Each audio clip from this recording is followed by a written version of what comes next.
Afternoon, Hey, afternoon. hello, Nathan. I keep forgetting to open that door with my left hand. Oh well, that's how life goes. Hello. Hi. Hi. Jane?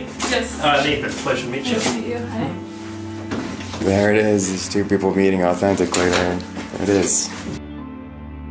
If you don't fake it, then you're cool. So, Jane, do you want to tell us a little bit about what your day-to-day is like? So, my name is Jane Van Amberg. I'm 25. I've lived in Chicago for 6 years, and right now I'm in kind of like a break period in my life because I just quit both my jobs on Wednesday, and now I'm looking for something else closer to my home. I had both of those jobs for a year each, so that's actually the longest period of time I've worked for a business. But since I moved very far away from where those jobs are located, the 2-hour commute one way to get to these was so not far. worth it, especially in the winters. So even though I didn't have a problem with either of the jobs and I liked my coworkers, Yeah. the environment was fine, I had to let them go, which was pretty sad to me. I felt like disappointed, but it gives me a little bit of a push to try new things. I mean, that's a pretty bold move, but also it Yeah. sounds pretty necessary. Yes. Like, 2 hours is a really long time. Yes, on public transit. Yeah. Yeah. So that's 4 In the hours winter. total round trip? Yes. Okay, in that's the a lot. winter. That's like a second job. Yeah. When I already had 2 jobs, plus I also freelance. So yeah. But That's what life does to I'm an us. artist. I do multimedia.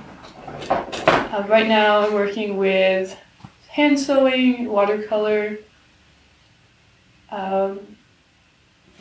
Today was pretty relaxed. I slept in a little bit, got ready for the rest of the day, visited a friend, helped her set up some Christmas decorations, made some crafts, visited her cat, and then came here. Sweet. So yeah. That's good. You look cool. Okay. That's quite a commute, yeah. Yes. Not exactly a straight line. Yeah. No. That's frustrating, but you should be able to find something closer, I Yeah. think. You look cool. Oh, I guess my name's Nathan, or people call me Nate, and I've lived in Chicago pretty much my entire life. Yeah. All the way for 26 years so far. So I guess at some point, if I ever move out, it'll be either in the near future or in the far future.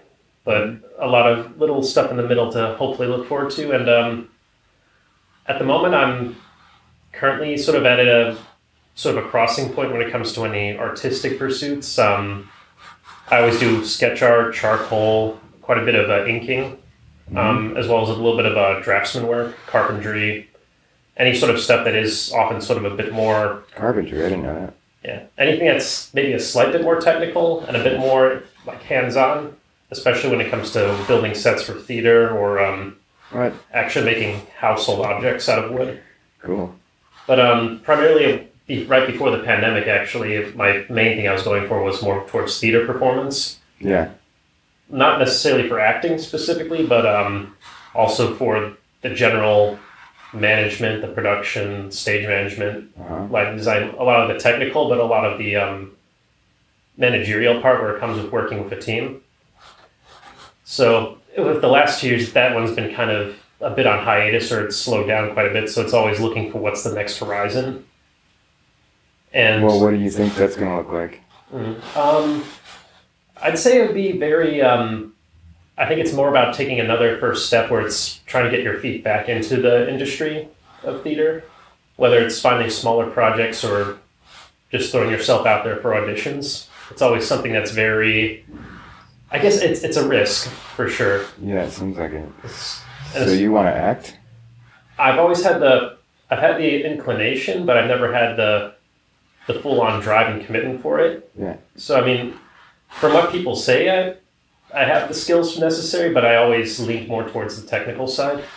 Mm-hmm. But in between that, it's been working a few odd jobs, trying to find something that works well with schedules, and in the meantime, always doing a little experimentation with artwork, whether it's engraving, screen printing, charcoal drawings.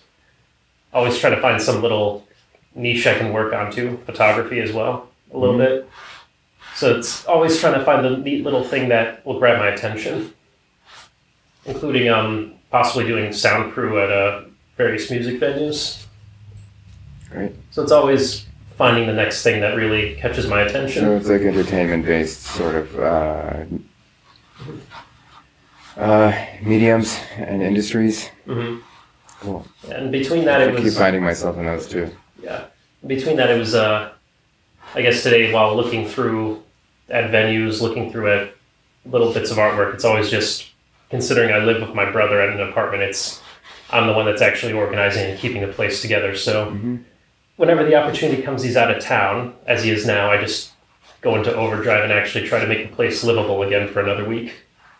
Even if it's temporary, at least it's, it clears the mind. Definitely. Great. So you're kind of the caretaker at the home? I think that's the most generous description of it, if you really want to put it that way. It's if one part is to clean it, but if the other part is to at least keep your own mess contained in your own space.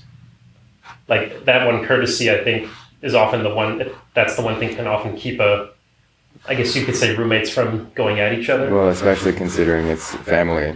Mm-hmm. I've lived with my brother when I was 20. And that was, it was difficult to divide the chores and divide the tasks. Mm-hmm. Living with roommates is so difficult. Yeah. Yeah. Mm-hmm.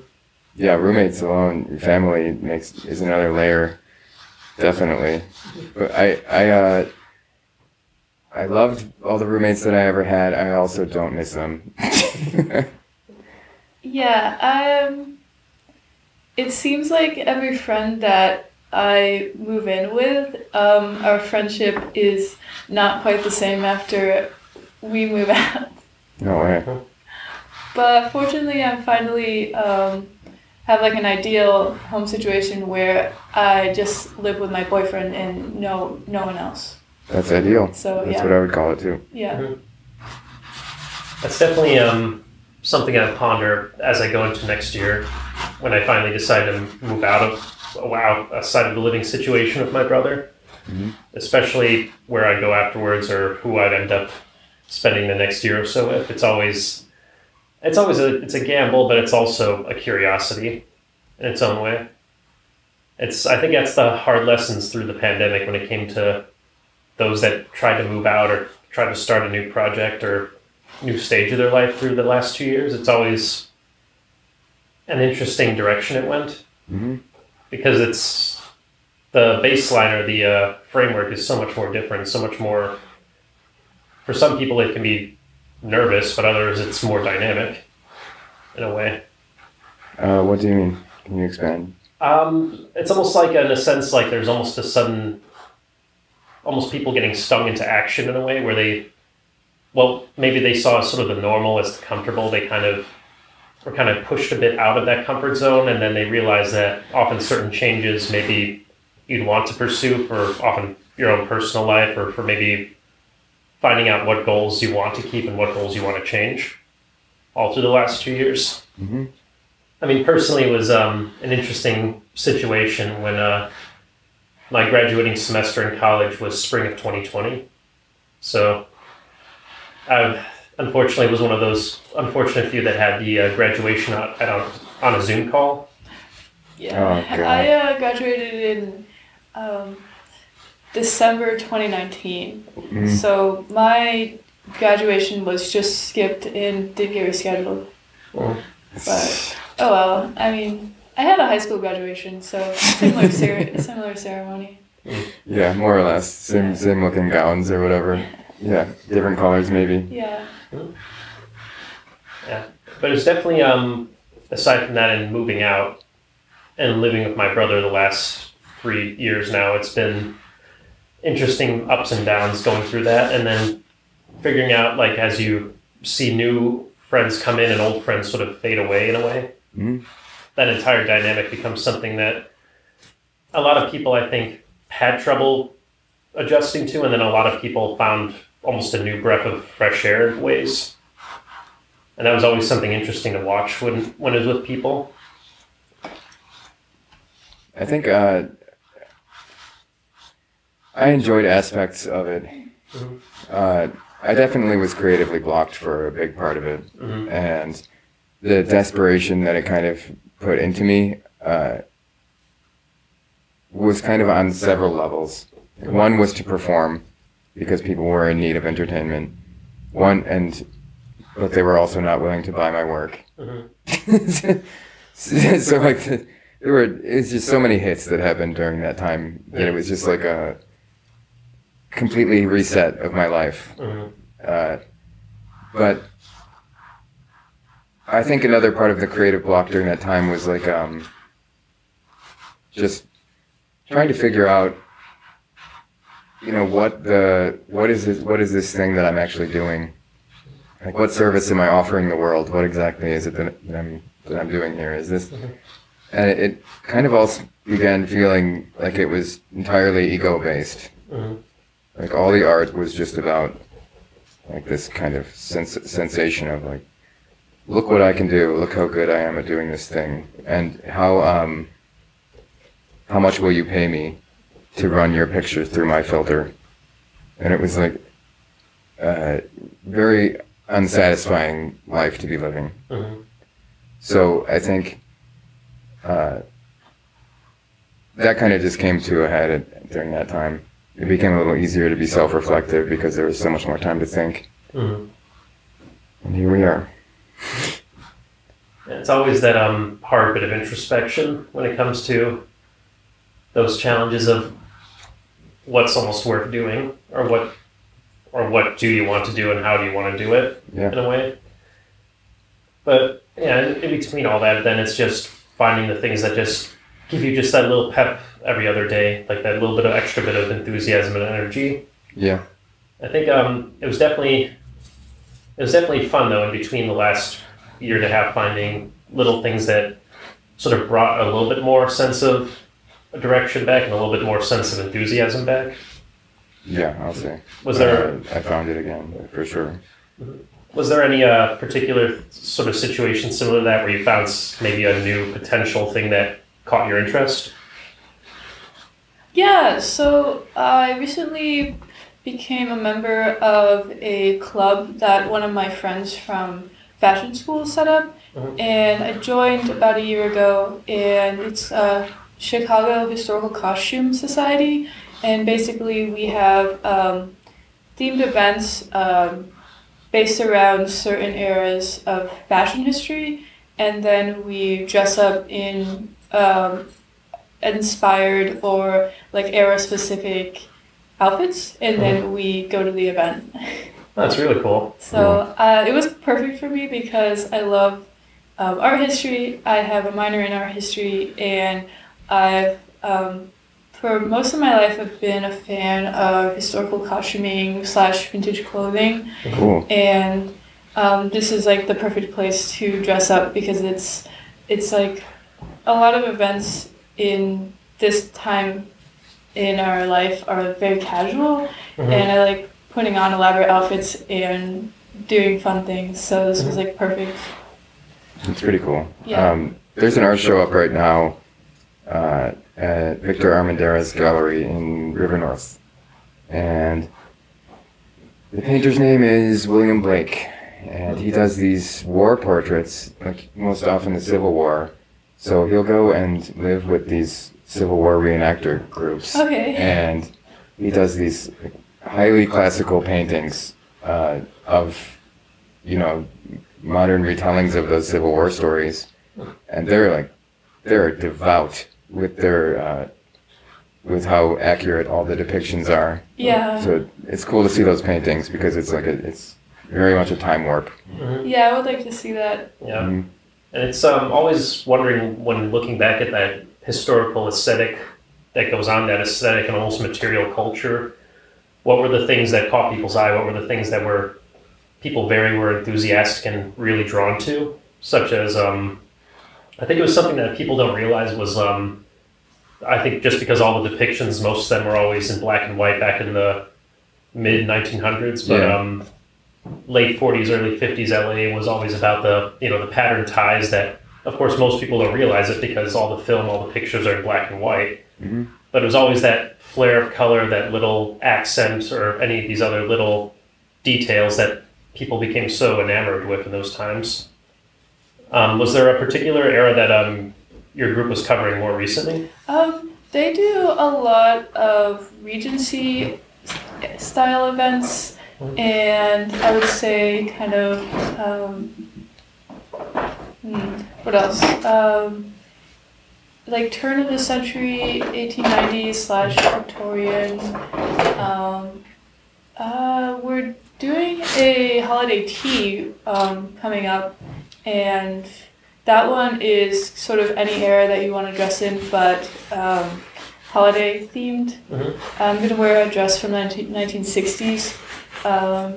There's some events that I haven't gone to because I don't really have any very historically accurate outfits past maybe the 1920s, like before the 1920s, and I don't really sew from scratch. So I have been able to put some like historical inspired outfits together that aren't necessarily accurate but kind of have like the theme. Like I put together a Regency inspired dress from just modern day clothing, and that worked pretty well. But they also do kind of like French aristocrat clothing from the 1700s, like Marie Antoinette style. They had a ball in that era recently, which looked cool. I didn't attend. I definitely don't have one of those gowns, but a lot of the people in the group sew their costumes, like, and they make their own patterns as well, or they will use antique patterns, or even just pictures of clothing from back in the day, and then make a pattern on their own based on that, like fashion plate or sketch from like whatever time period, maybe even like some of them even make like medieval clothing. Yeah. It's definitely a lot of little things that really stand out with that. Like, since you mentioned Marie Antoinette, so like the pre-revolutionary France, like right before the revolution, with the balls at Versailles and all the various eccentricities where it's all the, I think it was, I wouldn't say parade floats, but the, was it like sculptures that they'd actually have like molded into like Marie Antoinette's wigs? Yeah, they would have like little ships or birds' nests, feathers. It looks pretty cool. I think there was one thing when I was always reading that bit of history and looking at the paintings done at the time was a very specific look that I saw in a couple different ones, and it was right around the time after the French Revolution, like during the Napoleonic Wars, where it's the dashing cavalry troopers, I think called the hussars, where they had the fur-lined jacket that they'd wear over one shoulder. It had the little gold-plated braids on the front, and they'd often wear like a fur cap and then have the mustache.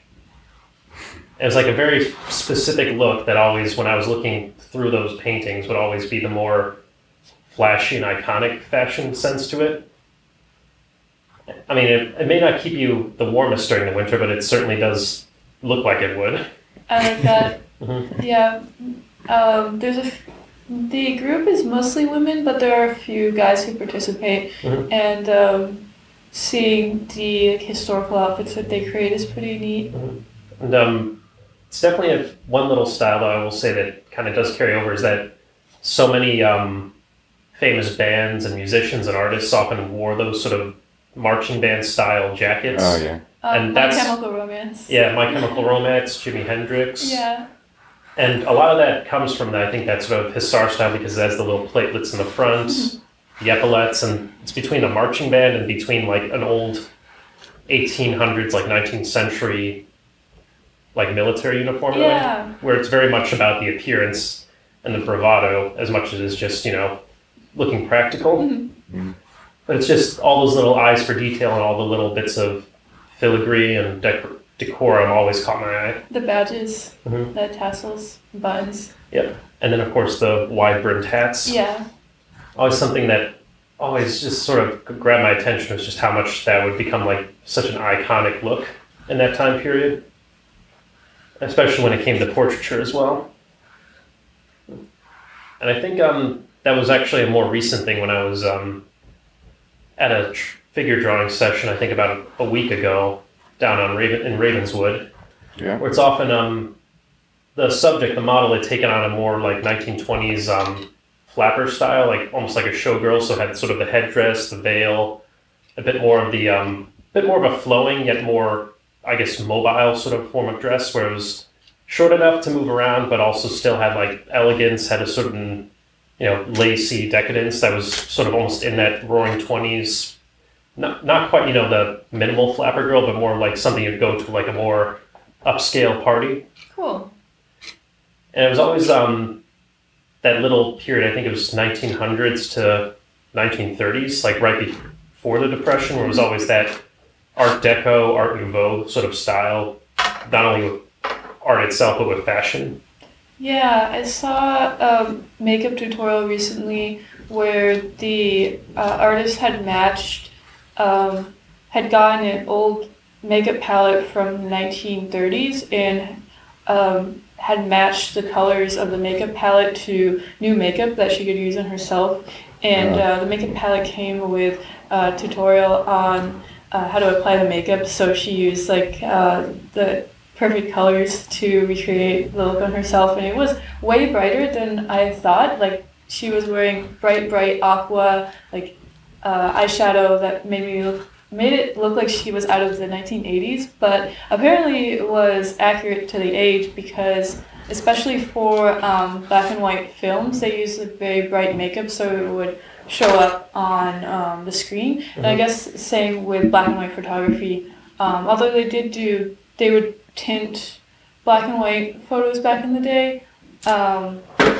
I guess the bolder makeup look was in, and that's not really something I would think about based on the photos that I see, but we don't really get to see the color of the era. That seems to be like often a very common sort of misconception when it comes to like viewing historical visually or history visually, especially when it comes to aesthetics and the tastes and the colors of it, is that often with black and white photographs or with sort of portraiture, we get the misconception that it was a much more grainy, more reserved time, or similar thing that a lot of historians took of ancient Rome with, the pale white marble statues and the architecture, when in reality, those statues in their prime would have been painted over. Yeah, painted. And it's almost realizing just how much of a riot of color that people actually appreciated even back then. Like it wasn't so much a reserved, simplistic time. It was always something that people were curious about and always forward about. Mm-hmm. And it's always interesting then when those older times, those older styles get reflected a bit more recently, almost in a retro feel, or just in a full-on reimagining, such as my friend Jatila, who actually had another discussion actually here on a previous episode, was very into Art Deco and Art Nouveau. Mm-hmm. Mm-hmm. And it was always this talk about how do you actually bring detail, color, and flow into something that would be considered like a mundane object or a mundane scene, rather than relying on minimalism or what would just be a cheap and sort of almost expected way of doing something. So it was always something more flowing, more elegant, or sort of breaking sort of that standard of just having everything streamlined, everything monochromatic. Yeah, that reminds me of Art Nouveau with like the natural elements. Mm-hmm.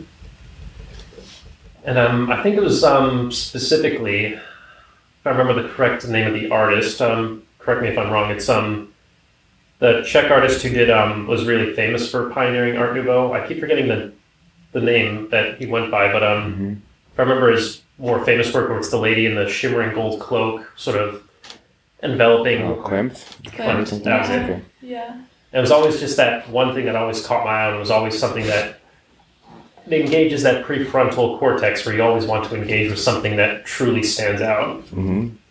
And that, I think, is often lost in a way in translation, especially with many sort of more recent, I guess you call them visual depictions with things, like whether it's media or advertising or any sort of other art forms, it always tends to drag like your attention away a bit.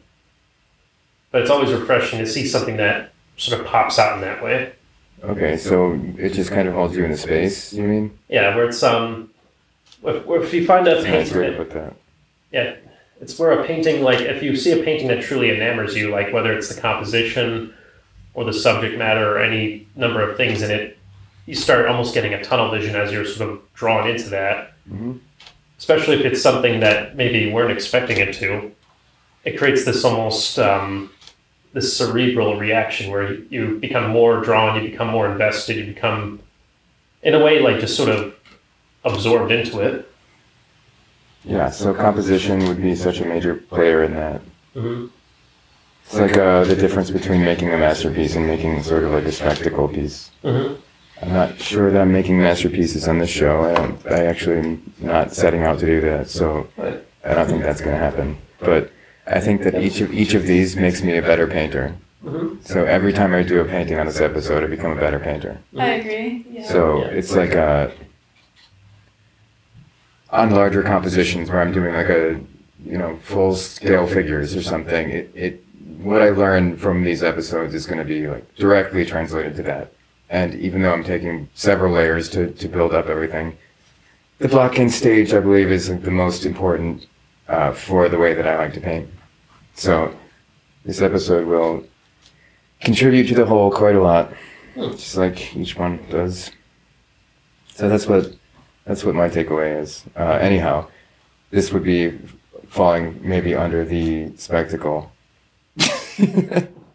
I think which is okay because it's not But I think it's not in question. But I wouldn't resign it to being absolutely just as a gimmick. I'd say it, No, I don't think it's gimmick. It truly has, I'd say, a truly tangible. Yeah, it has a practical application for me. Mm-hmm.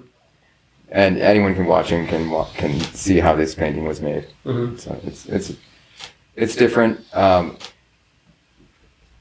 I think that I do like gripping paintings that hold you in a space. Mm-hmm. So those are always going to be where my heart is. I'd like to be doing those for as long as I'm alive. That seems like that's the goal. Mm-hmm. You can't make gripping paintings forever, or well, you can't make them. You can't make them when you can't make them. They don't come on command. Yeah, and what I guess I mean is, if you're concerned with making your living with your art, and people only want to buy a certain kind of art, so maybe, I don't know, let's say like more decorative, the odds are pretty low you're going to be able to make gripping paintings that sell. Mm-hmm. So I think what we see in art collecting largely is going to be kind of what's sort of socially trending in any given time. Mm-hmm. And what's going to give the collector the most clout, and it's like the tastes are created by the times. Mm-hmm. So when you're working in ways that even resemble a timeless quality, you kind of you exist on a sort of side plane to the mainstream. Mm-hmm. And that's just how it's going to be. And if you can't find clever ways to get away with doing it, mm-hmm. then you're just going to be resentful forever. Yeah. But you're going to have to find clever ways to get away with doing it, because society wants, like, they don't want it. I guess that's the idea of just trying to find a way that's finding work or finding something or a subject or an idea that becomes, I don't know what you call it, a simply transcendent idea, almost, where it's something that, as you said, it's not necessarily deliberately going for something groundbreaking or something that'll keep the eye going, but it's something that has that sort of appeal beyond just whatever trend is going. Yeah. So, I mean, trying to invent a new trend is basically what reading the fucking newspaper headlines. Like, it's nothing more than that at this point. So I think that's not, I mean, that's kind of a narrow-minded, short-sighted way to say that. It's not even true. But,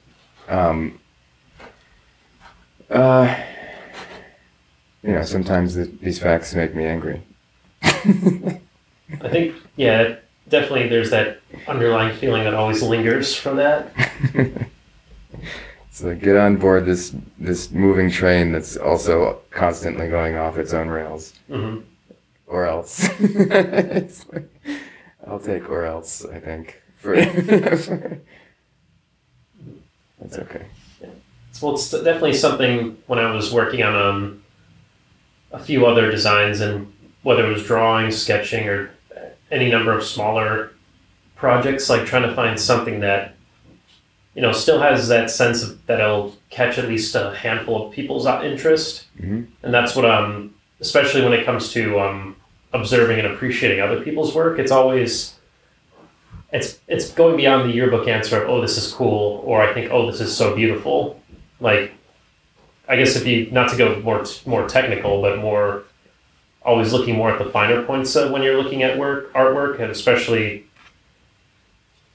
when I was visiting an art show and looking at one person's work and sort of observing whether it was almost a masterful idea of monochromatic, where you can take one color but work with all of its shades and values to make something that becomes so like iconic and so fascinating in a way that you can make out every detail, you can get an idea of a mood, and then become just more fixated on it in that respect.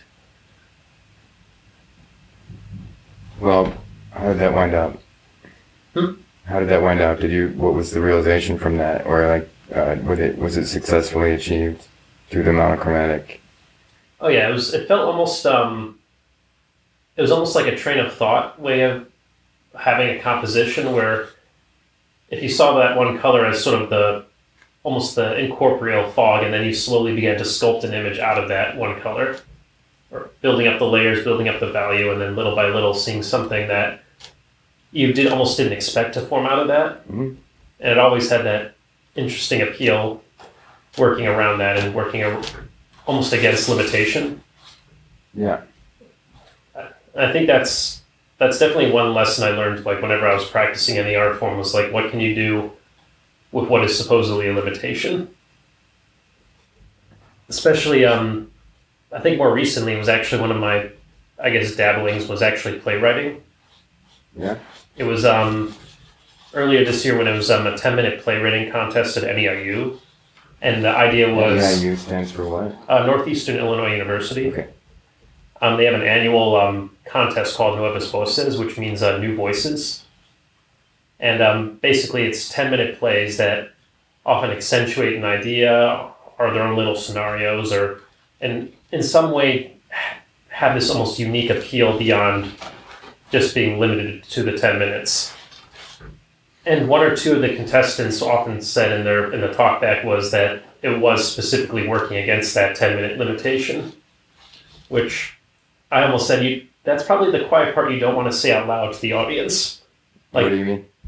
Like in the sense that it's in the way that you could say, you can either say like it's a challenge you overcame, or it's an obstacle that you half-heartedly went along with, in a way.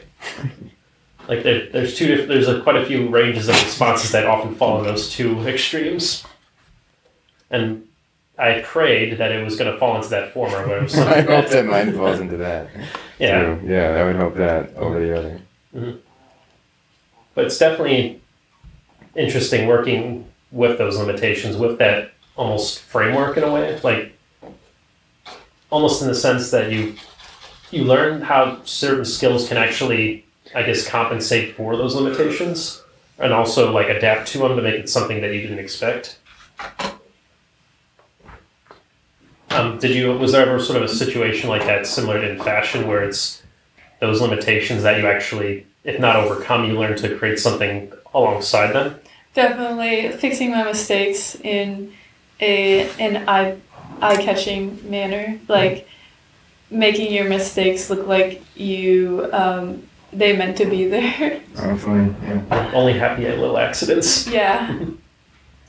I think, yeah. Was there like a particular costume or piece that was like really sort of emphasized that in a way? I guess I made some mistakes where I thought that the piece was ruined.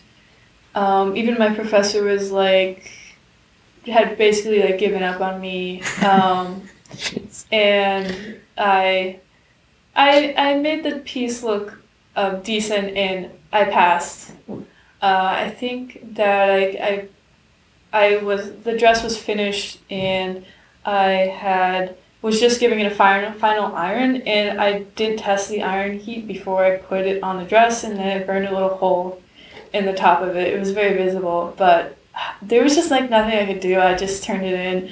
And then on the same dress, I think that I had like miscut the fabric or something, and I ended up having to put a second panel at the bottom of the dress that was not supposed to be there. It was supposed to be like one long skirt, but it ended up being like the skirt with like a sewn piece attached to the bottom. It worked. It was fine.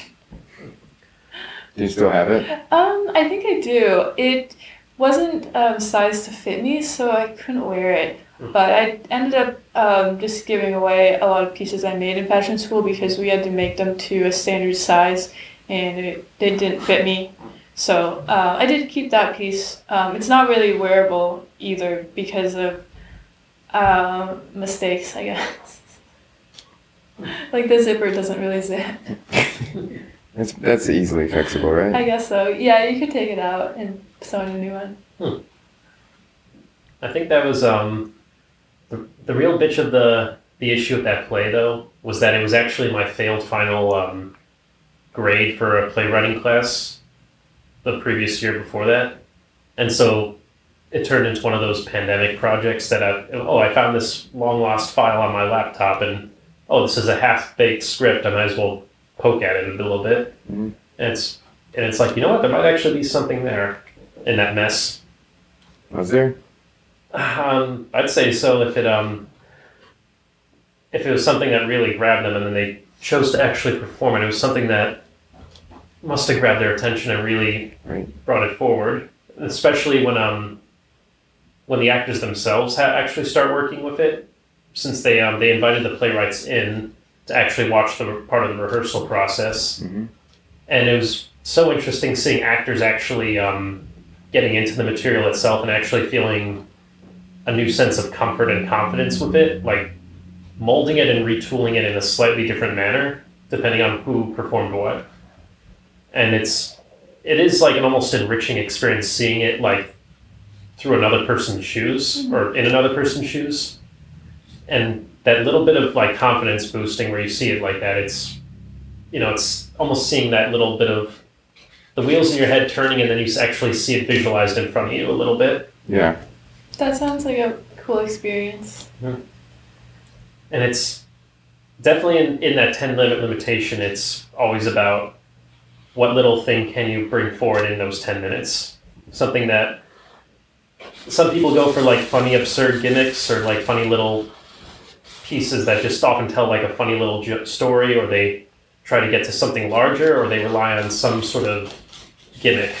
Like maybe it's a little supernatural, maybe there's a little bit of a exciting thriller. Supernatural as a gimmick? Sort of like as in I think I could see that. As in like one play was about a man in jail basically falling asleep and then dreaming of his younger versions of himself, like reflecting on his life in a way. Mm-hmm. It definitely had an interesting follow through, like lead up through that idea and that bit in the story. But then it's like you have to know how to operate with it, or else it starts getting a bit heavy, especially in 10 minutes. And it's always that challenge of what ideas do you bring forth in that little bit of time. In my case, it was literally just two people sitting on a park bench trying to connect with each other. Actually, not too dissimilar to what's happening right now, where it's, of course, it goes nowhere near as well in that play, unfortunately. Well, we'll see about that. That's yet to be seen. But that little bit of confidence, that little bit of like seeing something like that in motion, then you realize, oh yeah, this is something I can do. This is something that I can keep pushing if I wanted to, and really see what other ideas come forward. And after like years of wondering about that, it's something that's almost like a weight off your shoulders, where it's, yeah, this is not so bad. This is not something you should feel ashamed about. It's something you can really grab hold of in a way. It's definitely, I hope that continues to be the highlight though for the coming years. Like seeing the result of your work and proving that you can do something well. Especially when it is like wondering for the longest time what kind of stuff really grabs your attention, what really motivates you to keep going in that sense, and motivates you to find something that really like feels like a reflection of stuff that you truly want to try and want to pursue, but also like that idea of what kind of ideas not only relate to yourself, but also when you bring it out to someone else, how does it draw them in? And that was that was actually the main premise of the play, was two people struggling and maybe not entirely succeeding on trying to relate to each other. And I found that always to be an interesting idea, that so many bits of media, whether it's writing, plays, movies, have that idea of the intimacy of, I guess you call it impasse, where it's that misunderstanding, that disagreement, that almost push and pull between two people, whether it's, people trying to become friends, whether it's a power dynamic between a boss and an employee, whether it's a strange relationship, or whether it's just two strangers having some sort of discussion or disagreement. There's always that little bit of intimacy and that little bit of intrigue that always grabs it and pulls you in. Yeah. And I think that's something that when you see it like that, it becomes almost rewarding in a way to really map it out and think about it. It's really helpful the way you put that. Especially when it's in such a mirrored image, like the play was, where it's one guy wearing a white hat and another wearing a black hat. And at some point they actually end up, whether deliberately or not, they end up switching hats in a way, like almost reflecting their mindset changing a little bit. That little bit of change that happens, and even if it's subtle or drastic, you almost see it like almost in your own life reflecting back at you.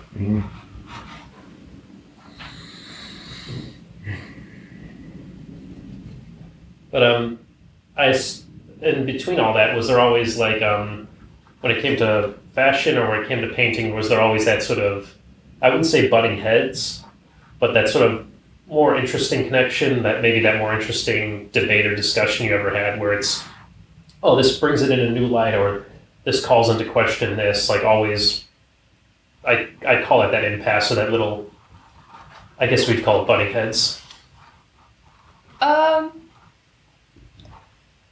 I guess I have butted heads a few times with people who, how do I say?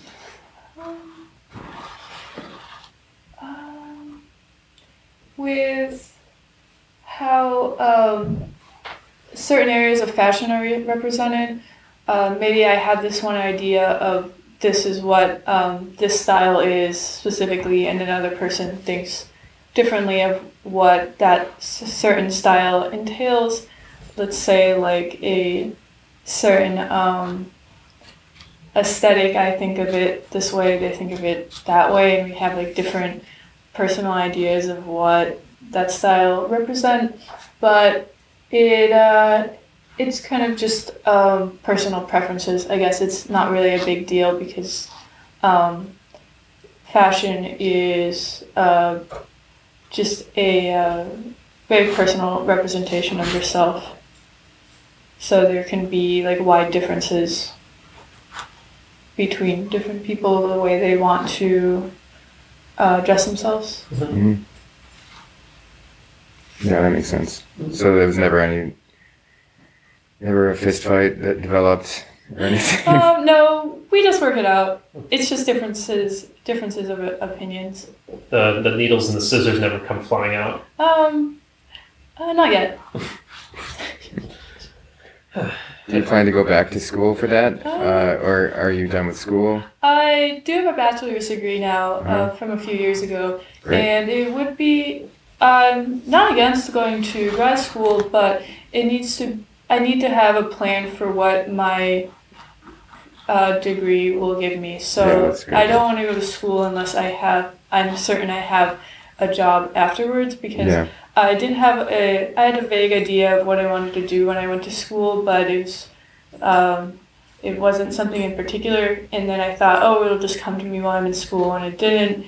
And then I just left school and ended up working a bunch of low-paying jobs that don't have anything to do with what I studied, because I still don't really know what I want to do as a career. There's a lot of things I'm interested in, but not sure what to make a career out of. Right. You say you're 25? Yeah. So yeah, I would say you have a few years to decide. That's in fact that's a lucky place to be with a degree at that age already. Yeah, that's actually something that a dear friend of mine always remarked on, is that often you don't realize just how much time you actually have to truly, whether it's to fail or whether it's to have those little moments of experimenting and truly finding out, is that she said it was always something that people truly underappreciate since she was now in her 30s. And she always reflected on that. Yeah, you still have that time, you still have that opportunity to truly just throw out what you can, really try to have an experience beyond trying to be successful on the first go. And then you find that little bit of interest that keeps grabbing you in one direction, and maybe as you build it up, or maybe you add on something from another direction, you start piecing together all these little things that truly draw you forward in a way.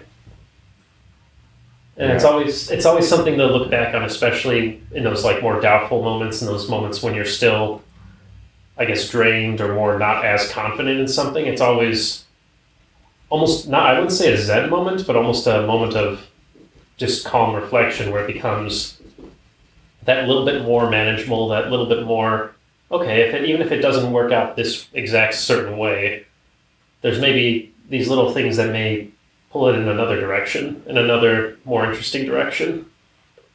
And it's always something that really always seems to come back now, the more I keep that in my mind.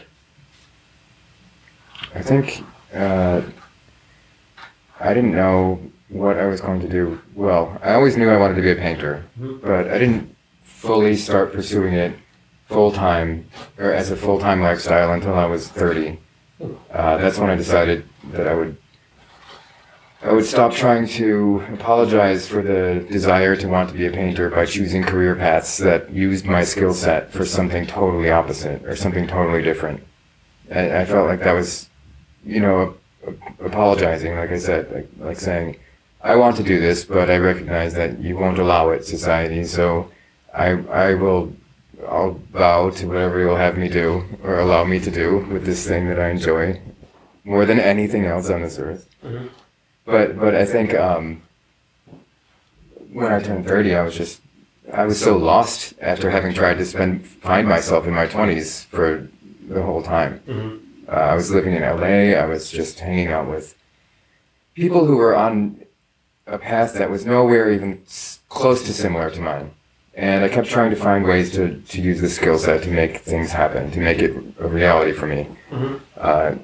Until I realized that there was no way I was going to make it happen when I was on that path and while I was in that mind state. And I moved back to Chicago. And I started pursuing painting full-time. I went to study in Norway, and then I got back from there, and I, relatively quickly after that started to do portrait commissions full-time, and landscapes and things of that nature, and little murals when I could do those, and it was anything I could do to make this possible. And then it just it took my 20s to find out, is what I mean. And it's not the best path, but it's a path to go through that much experimentation and sort of, I don't know how I survived it, but I did, and I seem to be on the path again. So I'm not sure where I was going with that entirely.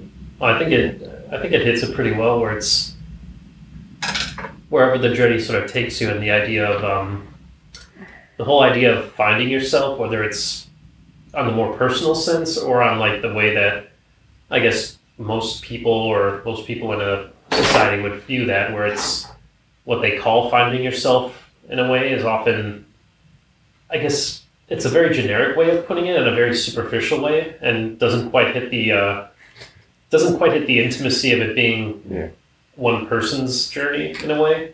That's something that often I think it's very hard to really say to a group of people just how different it is for each of them. Yeah. But I think it's only in that little bit of those little moments in between though, where it's, I guess those intersecting moments between when it's two people relating, knowing each other, doing stuff together. It's always those tiny little moments, like I guess you call it the transitory moments. Or often maybe it's not until hindsight that they realize just those little changes were happening in their lives.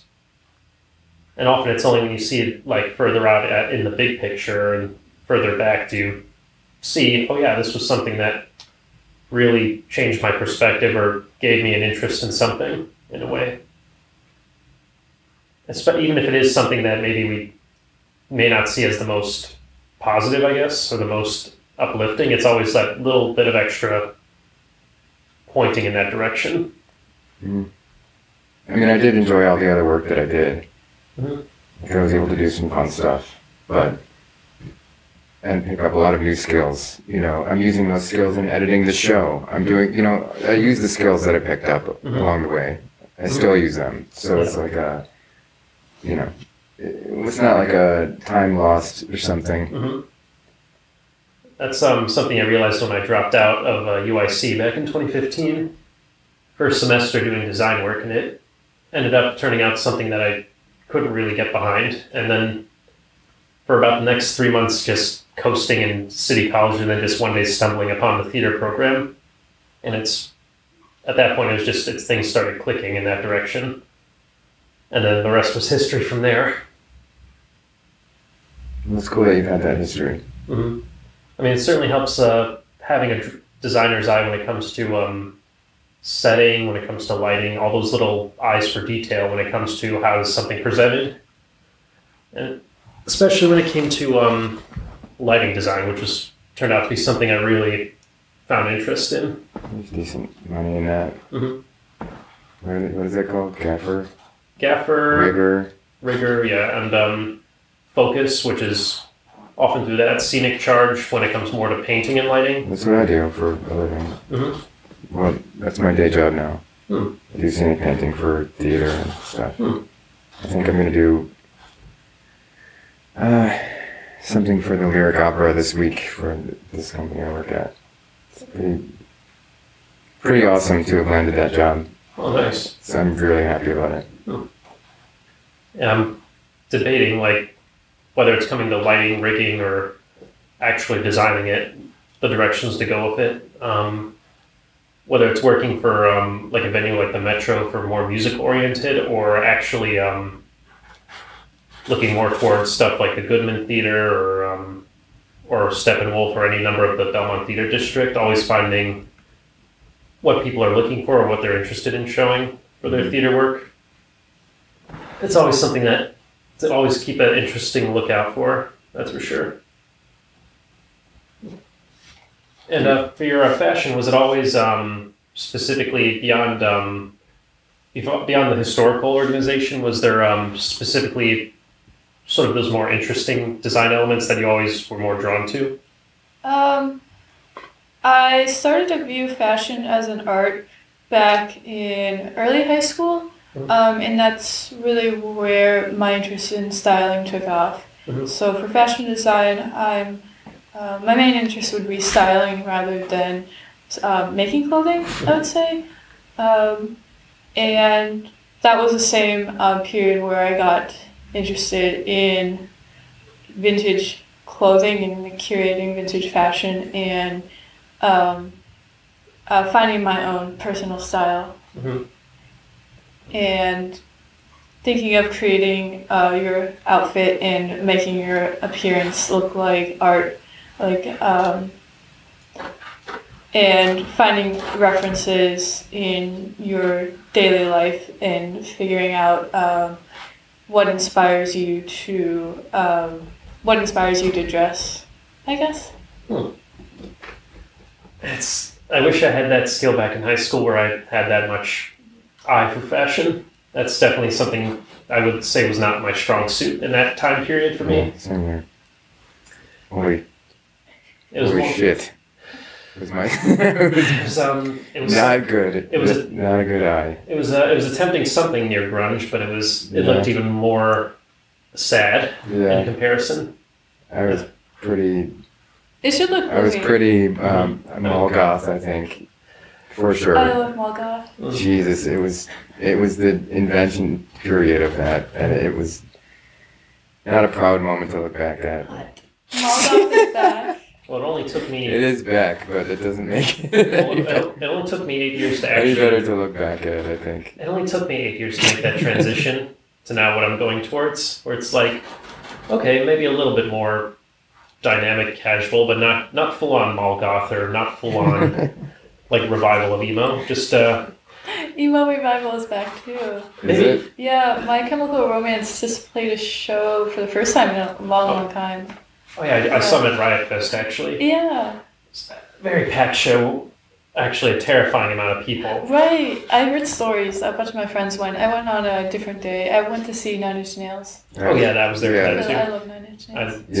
I mean, favorite. That's what I need. Top 5 bands for sure. That's why I lean more towards when like a lot of the fashion where it is more just the goth industrial, like not quite the shoegazy, which just seems like a more California hipster look almost.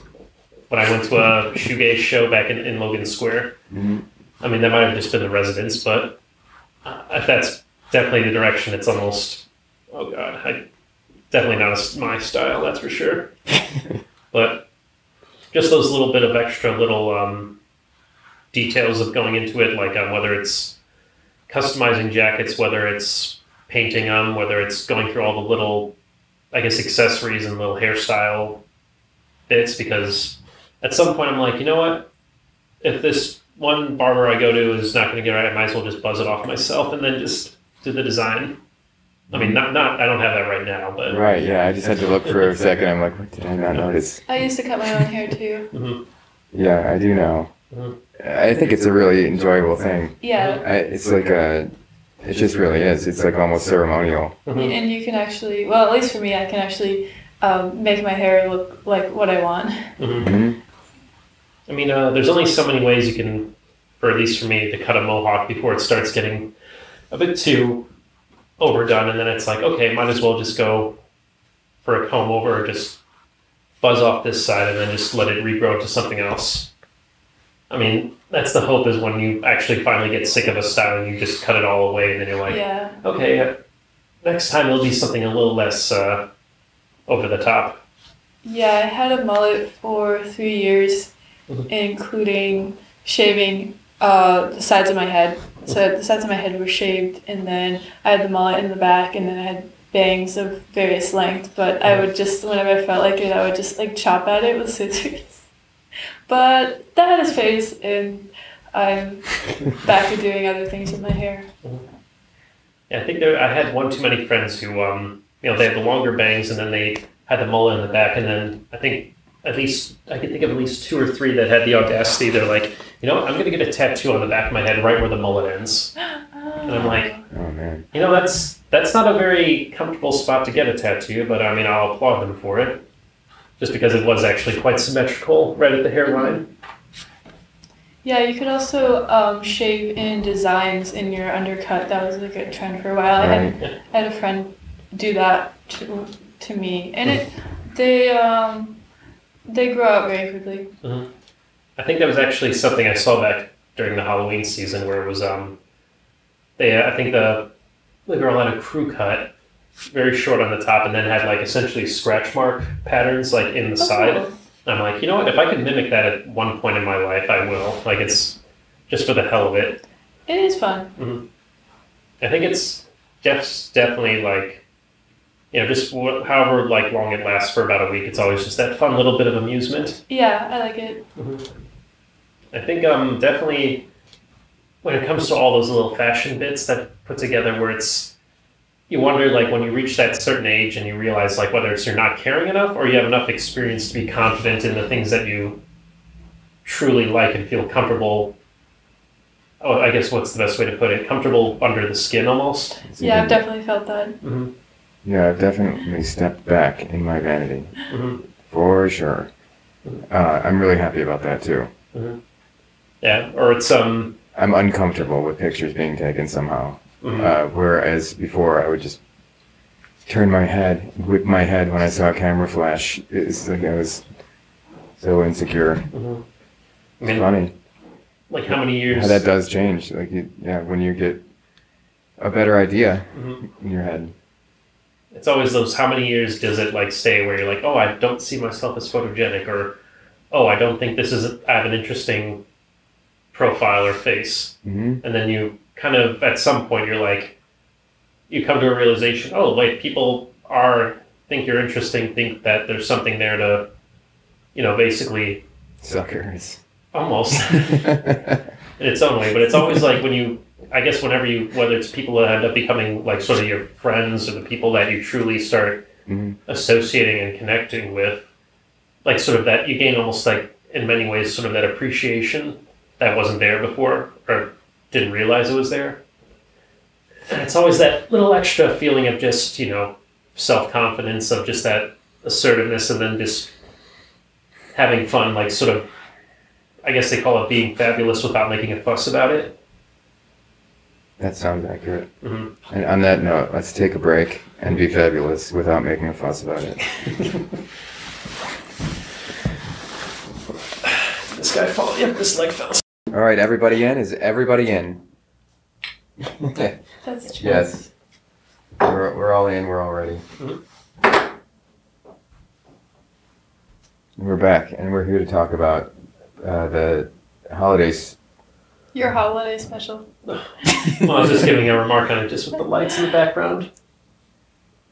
I'm looking like I'm about to give a wishing well, sort of, or wish people well sort of situation. You could do that. See? Like the Queen's Address, or whatever they used to do. Which? The Queen's Address. I think like in England every year, the Queen would have a TV special where she gives like a heartwarming like holiday speech to the people, and it's kind of with the setting where she has like a fire in the background with a Christmas tree or something. Oh, fun. Yeah, that makes sense. Yeah. Or who else? Roosevelt? The fireside chats. Yeah. Well, I think interestingly enough, it's just that Queen Elizabeth II kind of started that whole trend because she was like the first major public figure to truly be televised. Like, I think it was like 51, 52, around the time television was starting coming out, but then mass broadcast was even newer. And they actually really rushed a lot of innovation just so they can film and broadcast her coronation in the 50s. So I think she was like that first major public figure that ever got that kind of worldwide attention, whereas her father and grandfather had always been like more confined to the radio. But the fact that she had that level of connectivity is like something so... It really made all the difference. And that's why so many people associated with her, because she was essentially the starter of that, and probably why it's so weird now that she's gone. Right. It's about... The originator of royalty reality TV. 70 years of it, too. But it's definitely thinking of that kind of connectivity, and how much that specific technology caused that sort of connectivity, or that illusion of connectivity. But it's always like fun looking back on that, like whether it's television or film, like how things are presented in that way. Especially like now in hindsight, where now everything is much more, I guess, not personalized, but in your face, more almost intrusive. I think so. I mean, for a reason. Our eyeballs are the biggest currency there is right now. advertising has taken over all outlets of entertainment and media.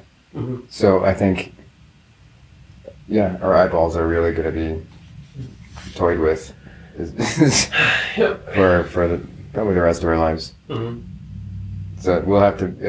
I think it'll become more and more aggressive too, Mm-hmm. to where it'll just be like, holy shit, this is warfare. Mm-hmm. Just every time we wake up and open our eyes, it's like warfare on our nervous systems and like on our autonomous abilities.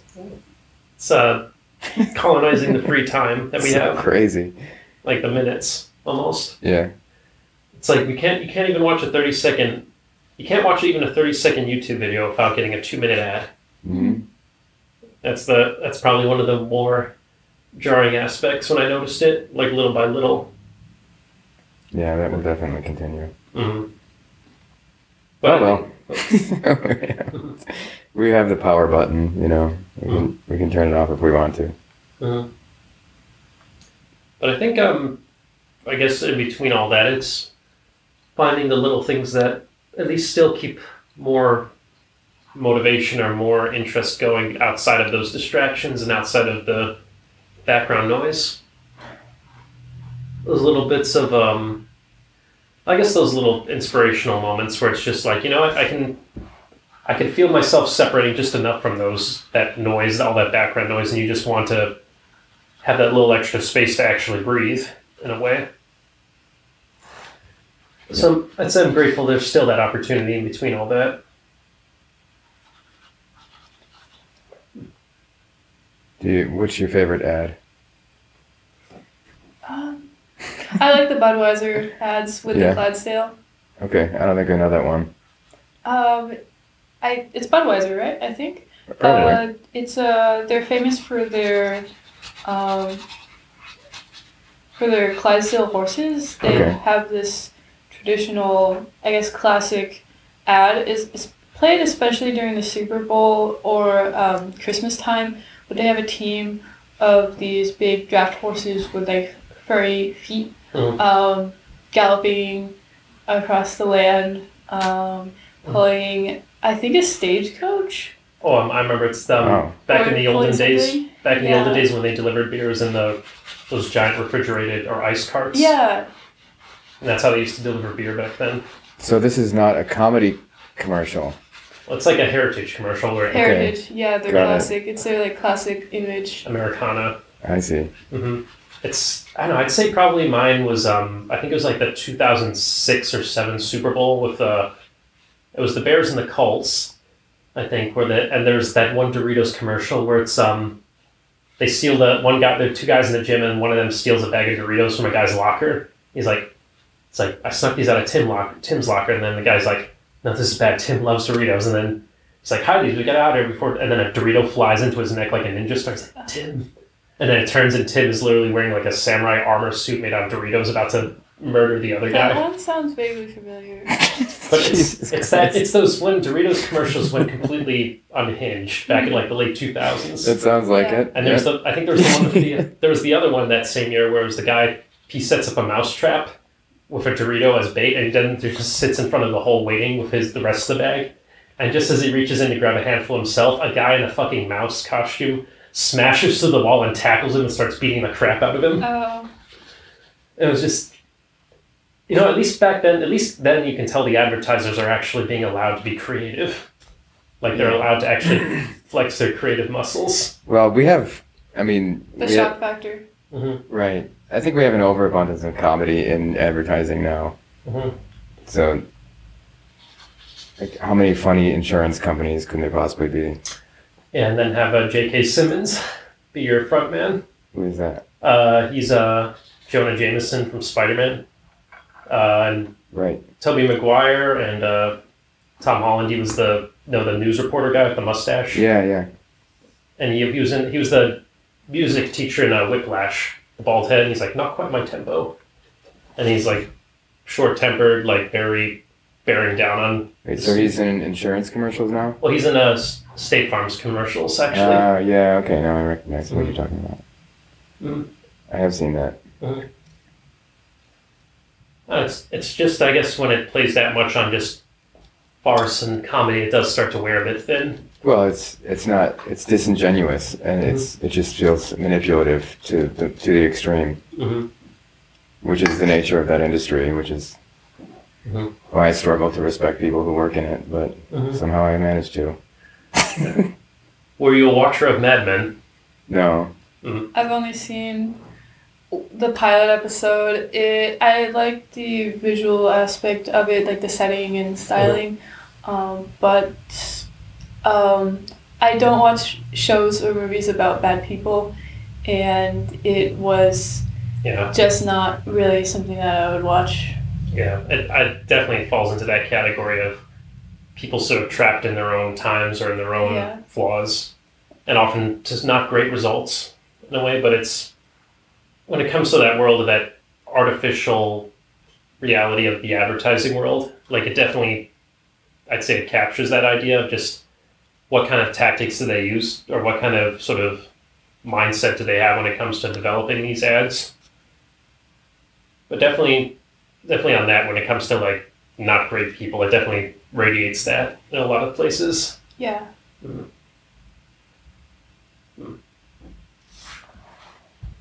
I think in between that, it's always like wondering like how much like goes into that like mindset of how do you make a creative idea that is meant to be like mass watched and mass observed, but still like in a way just be sort of commercially viable, I guess, in a way, which like it always seems to be something that it emphasizes that problem in the art world where it comes to just being, oh, this has to be a product first and foremost rather than an actual expression of something. It's definitely, I don't know, it's definitely a thought to linger on, that's for sure, in its own way.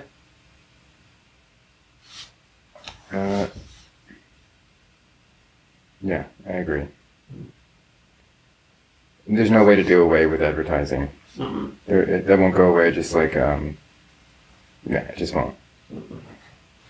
So, what are we going to do? We're just going to keep finding people who work in advertising and marketing. And I remember Bill Hicks said a funny thing about people who work in advertising or marketing. Or maybe it was just marketing. And I think he told them to kill themselves. And then he said he wasn't joking. Oh, Lord. Oh, jeez. But that was, I think I remember that special. I think that's classic, like sort of like his humor. Where it's just so on the nose. It's like, Jesus Christ. He's like, you're destroying life and the world for all of us. I'm paraphrasing, but... Yeah. I like that. I think that mentality is funny, and that we should make more fun of advertisers than we do. That's George Carlin did that a bit on advertising too, didn't he? Where it's It truly is selling your soul. Yeah. It's just absolutely. But hey, so are most things. So are most day jobs. I guess by that standard. But I think it's amusing, like just how much it goes into that category of just artificiality in a way, like especially when it comes to like a lot of certain products and how they advertise it like to a specific demographic. Like the I think there was one interesting one where it's this one really annoying ad that kept popping up for me called the Black Rifle Coffee Company, and it's like trying to be sort of the manly man's coffee. I've seen that for sale. I think I'm not targeted for it, but I did notice that I worked in a bar, and I noticed that the TVs in the bar, depending on what they were showing, they gendered their advertisement. And so for sports, they were definitely pushing things for men, one being that sort of branding where it's a everyday item that is not really gendered, but they assign like a gender to it. Coffee, for some reason. A lot of supplements. They must have more information than we do, I think. Yeah. The statistics. They must have the numbers. The numbers. I'm sure they. And it's not even the great kind of coffee. It's like the very, what would you call it? The most freeze dried, almost preservative type of coffee. It's like you're gonna make it seem like it's the manly man's coffee and that, and I'm like, no wonder people are such hard asses when they drink it. They literally taste like crap. Coffee? No, well, Black Rifle coffee. I haven't had that. Don't. Stick with dark matter. We have it good here in Chicago. I don't have dark matter too often because I don't typically like paying $20 for a bag of coffee. But we have it. I'd say we have it pretty good when it comes to coffee here in Chicago. We don't need a bunch of 40-something dudes from like Oklahoma who say, "Oh yeah, you need this coffee to make you feel like a manly man." Yeah. There's a dark matter coffee cup over there. That's what I got today. Oh, okay. Mm-hmm. Yeah. So I went there because my coffee grinder broke. Okay. So I have a whole can of beans that I got from Trader Joe's, and I was like, shit, how am I gonna drink coffee today? So I went and bought a bag of beans and had them grind them, and they gave me a free cup. Nice. So there's my excuse, is my get out of jail. Yeah. For after saying what I did. Mm-hmm. I'm just kind of glad that the one place I used to work at, Aroma Cafe, they still give me a few freebies here and there, just from the handful of people I used to work with. Mm-hmm. Like I will say at least the homemade almond milk is at least worthwhile. Although can't say much about much of the other stuff on the menu, but it's here and there. There's stuff to find enjoyment in, but if you're able to get what is normally an $8 cup of coffee for free, then I think that's a pretty good deal in the morning when you're just wandering around. Regardless. Homemade almond milk sounds good. I have not had that before. Mm-hmm. Yeah, that's like the main claim to fame. It's pistachio milk, almond, pecan, hazelnut. They have their own horchata, and then a golden milk, which is almond milk based with like turmeric, ashwagandha, black pepper, cinnamon. I like golden milk. Mm-hmm. I think the one place I really liked their golden milk was Kopi Cafe in Andersonville. Like just a cute little like artist cafe that oddly enough I thought it almost looked like a 60s era for some reason, but in reality it was like built in the 90s. They have really good golden milk when it comes to like all their latte drinks. But also just really good baked stuff as well. But if I remember correctly, like just wandering around the city, like trying to find like those little spots that I guess are all about just where you find like a little bit of connection, a little bit of like comfort and like stuff you just enjoy drinking or eating. It's especially now, like when it comes to like years after, like I normally had a set few places and then it transitions over a period of a few years.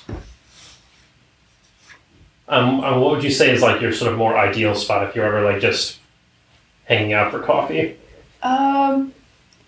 Let's see. There is a Puerto Rican cafe in my neighborhood that I like, and they have jibaritos and like cubanos and different little sandwiches. Mm-hmm. They also have fraps. They have like tropical fruit smoothies and Nutella. I think like Nutella flavored hot chocolate. I drink tea, so I won't say that they're known for their tea, but for tea, there's I think like a Himalayan chai cafe in the South Loop that I went to recently, and they had really good chai tea. They had like 10 different flavors of tea. I got a eucalyptus tea. Chuya chai, or chia chai? I think so, maybe. There's one with a similar name, like similar cafe in Logan Square, but I haven't been to that one. Mm-hmm. I think they have a very similar name, but they're different businesses. I have not been to the Logan Square one, but I went to the chai cafe in South Loop. I think because I was there and their chicken tikka masala is actually ridiculously good. Like I was not expecting to have something like that. What I thought was just like a little tea place. I'm like, okay, this is at least something more interesting, something out there, and it's it's a little bit of more liveliness when it was like a cold winter's night when I first went there. Was that the one in the South Loop? I think it was the one in Logan Square. Okay, I want to go there. It does look like they have good food. The one in the South Loop, I got their, I think, chicken momos. Momo dumplings, those were really good. And Momo Factory in where is it? Lakeview Mm-hmm. is one of my favorite restaurants. Mm-hmm. I think if I should choose a spot, like I think it's actually Demon Tap on Belmont is like it's like an interestingly like more German style like little nerd bar essentially, and they have like essentially their own kebabs, poutine, like almost German style food that they have there alongside just beers and other stuff. That sounds good. It's just like a cute little nerd bar with all little games and stuff, but then also like a little charity kitchen where they cook for and raise money for homeless population.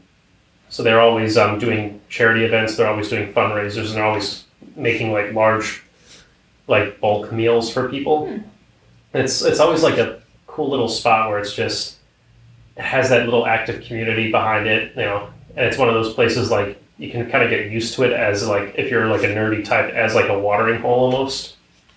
What do you mean By nerdy type? Well, we're talking like it's a very. They have a projector where they play like sci-fi or horror movies. They have memorabilia from like various comic books or like D&D and other stuff. Their whole back wall behind their bar is often I think it's like a paper mache like molding that makes it look almost like a dungeon wall, or then like little mimicking candles like almost like in a castle. Cool. Okay. Like very much like sort of a nerd. Okay, I see what you mean now. Between a nerd bar or a heavy metal bar, it kind of jumps between those. Those two are they overlap. Mm-hmm. It's definitely but always finding those little spots, like those little holes in the wall where it's like, oh, this is something that really grabs my attention. And I think it's always fun here in Chicago. Like even being lifelong living here, it's always finding new spots. I think I think there was one other one that actually really got my attention was I think further down near Southern Wicker Park. It's like a the front is a record shop, but then it's like a secret hall or like a little hallway in the back. It leads to like a speakeasy style music venue, like for Chop Shop. Was it Chop Shop or?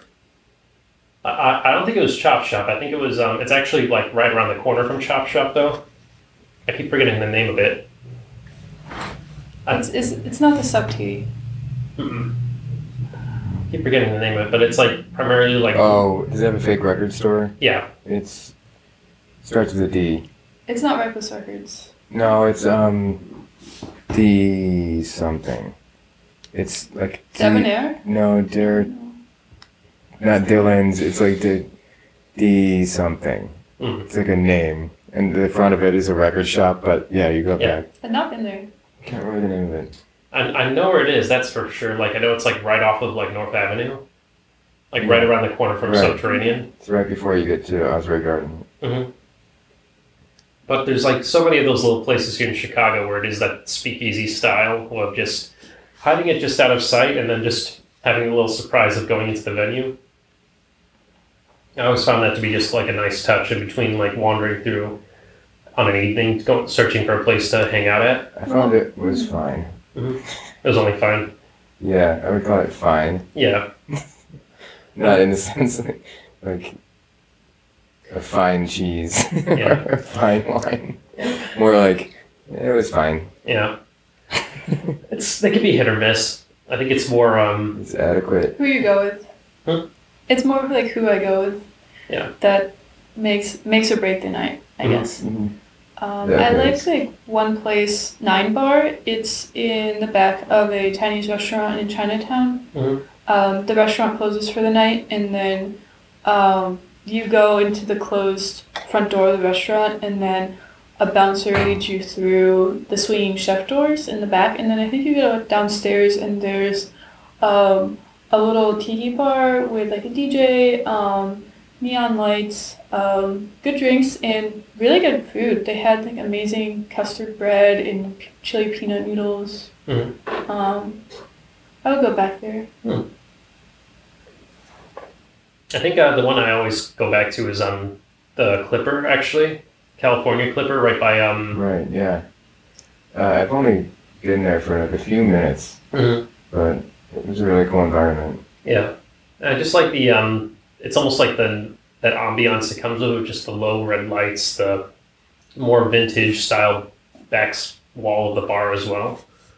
It's always something that, like, you wonder how much like effort they go into maintaining that, like keeping like that, and not having to renovate it entirely and still have that really cool looking aesthetic. But also just I find their cocktails are also just really amazing.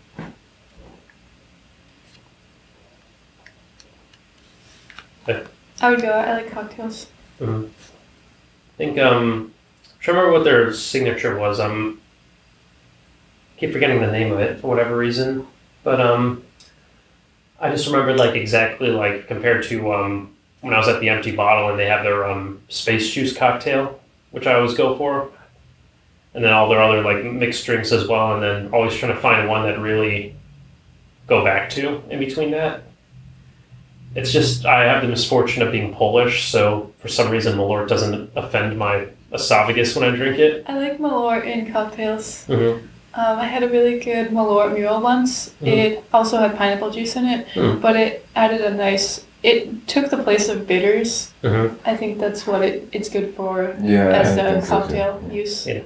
I've had quite a few cocktails where literally half the time it's drowning the Malort in some form of grapefruit. Like whether it's grapefruit juice or a Radler. Okay. And it's... That doesn't sound bad. Mm-hmm. It's actually it's a pretty good mix where it's like, I think one was like a lemon juice, a little bit of sloe gin, some elderflower liqueur. And it's just, I think it was called the Hard Sell, I think. I might have the mixture wrong. That sounds good. Mm-hmm. And yeah, you're right. It just definitely fills this place of bitters. Mm-hmm. But at the same time, it's also just the fact that I ended up drinking it straight up, almost like a morbid habit that slowly built up. Oh, okay. I'm just like, you know what, at least it somewhat keeps me warm in the winter, mm-hmm. but at the same time, I'm wondering if I'm just bitter enough that it doesn't bother me as much. Okay, you're mm-hmm. used to it. Mm-hmm. But I think if there was like a truly repulsive cocktail, like not just one that was deliberately gross, but one that just, when you had it, it was just completely off-putting, what would you say would like narrow it down? I don't like Bloody Marys. Neither do I. I don't like... Monsters. I don't like drinks with olives in them. I think like Manhattan, right, has an olive? The martini. Sorry, martini. Martinis have olives, the classic martini. Mm-hmm. Yeah, those would be... Oh, I think there are a few cocktails that have fish in them. I beg your pardon? Yeah. Those would be a no for me. I think one thing I was so upset about, because I discovered I liked old fashions just as a thing, mm-hmm. and I was at a wedding up in Wisconsin, and I didn't discover they have a habit of putting cherry, like 7-Up and cherries in their old fashions, and I discovered it as I was sitting down to eat with them, and I ordered one, and I'm like, you know what? I might as well have like a pretty decent whiskey in it, and then ordered it, and then I'm drinking. I'm like, why the hell is like I feel like half my sugar and caffeine intake is suddenly shooting up, and I'm like, oh. You really diluted this with 7-Up and cherries, and I'm like, I felt sorry for the bartenders because this is probably just something their manager put them up to, and I'm like, right. Why? Because old fashioned usually have those like high-end dark, like fancy maraschino cherries. Yeah. Those are like if it's good. My favorite cherries. Or if it's even regular. My favorite cherries. I thought those. They're damn good. The black cherries. I recently had like a cornmeal pound cake with like whipped cream and those cherries on top. Mm. It's really good. I thought it was always just like the twist of orange that you put in it. Sure. Mm-hmm. Not the cherries themselves. Oh, I have the cherries. Yeah, I've usually had it with the cherries. It's like one particular brand. Well, I mean, if it's those, I forget what the one brand of moonshine is where they soak their cherries in. Old Smoky Mountain moonshine. I've been there. Yeah. I went to their distillery. I mean, that part I like where you could actually, they really soak those guys in there and actually, and then when you put that in a cocktail, yeah, I can understand that, but... That would be good. I think this is more like cherries from like a kiddie cocktail. Yeah, so. Not the right ones. Those are for like Shirley Temples and like pina coladas. I'm like, I mean, if I wanted to prank a kid with like switching that old fashioned, it probably would have gotten away with it. Like just literally because that's how similar it was to a Shirley Temple. Yeah. 7-Up in an old fashioned. Not right. It was sacrilegious, I must say. Yeah. But yeah, but I think definitely if I can really narrow it down though, I think it was like Space Juice from Empty Bottle turned out to be a favorite of mine. What's in that one? If I remember correctly, it's I don't know if it's grapefruit juice or it's like Radler specifically, or I forget what the mixture is, but I believe it is Malort in it as well, and then like a slow gin, I think. Okay. I keep forgetting which. I don't know about that. Well, what do you think it was? Where is it from? Empty Bottle. And it's called what? Space Juice. I do not know of this thing. I haven't had any cocktails from them. I think I've just had like a beer. Well, I know there's Malort in it, that's for sure. Okay. That's for sure, but I'm just trying to remember what they dilute it with or what they mix in with it. It's been a hot minute, but I think well, it's been a hot minute, that's for sure. Definitely. Oh.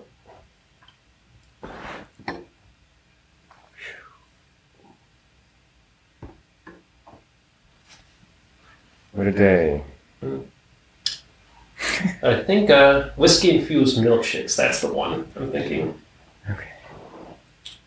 Or I think there was one other one, it was peanut butter schnapps-infused milkshakes, which I found to be a very surprising combination. Who makes that? Parsons. Okay.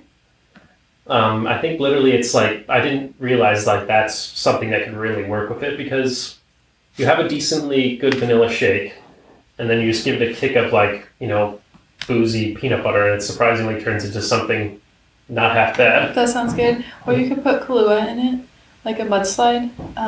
Has Kahlua in it. I think also vodka. It's kind of like alcoholic milkshake. I think when I was trying to make one for myself, it's just the temptation when I was making it for someone else to add a little bit extra and just see what the reaction would be. But at the same time, it's also like, you know, if I'm going to drink it myself, I might as well not risk it in between that. Mm-hmm. Well, how about you? Was there any sort of drinks that you would sort of lean more towards if you spiked them? What do you mean by spiking? As in, like I said, if it was like a liquor-infused milkshake or if any other sort of drink that was infused that you would lean more towards? Yeah, milkshake seems like a good one. It's a go-to, I'm sure. But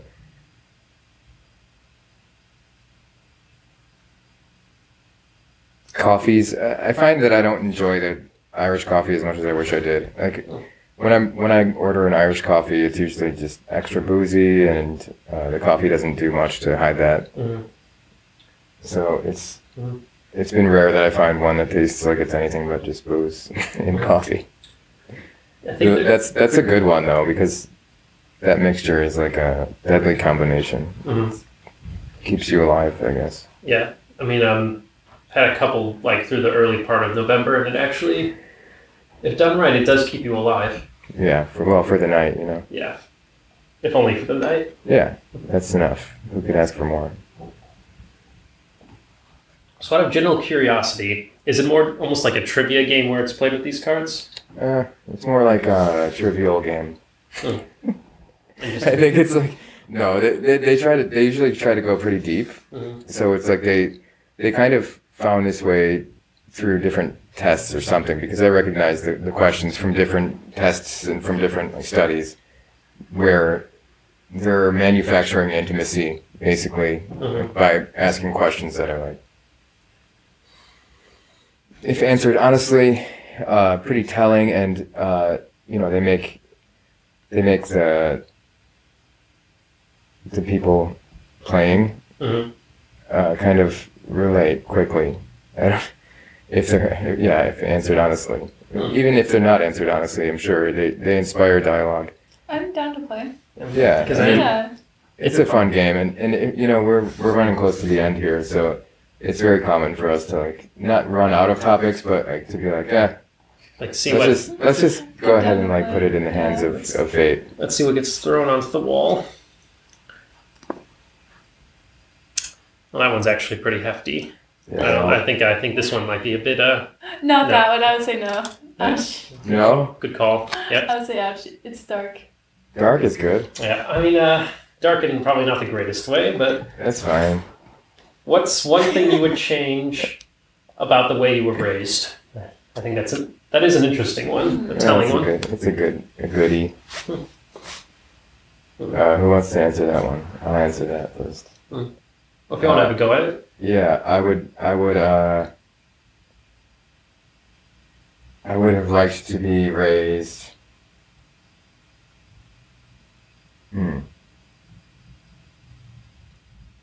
With a bit more direction.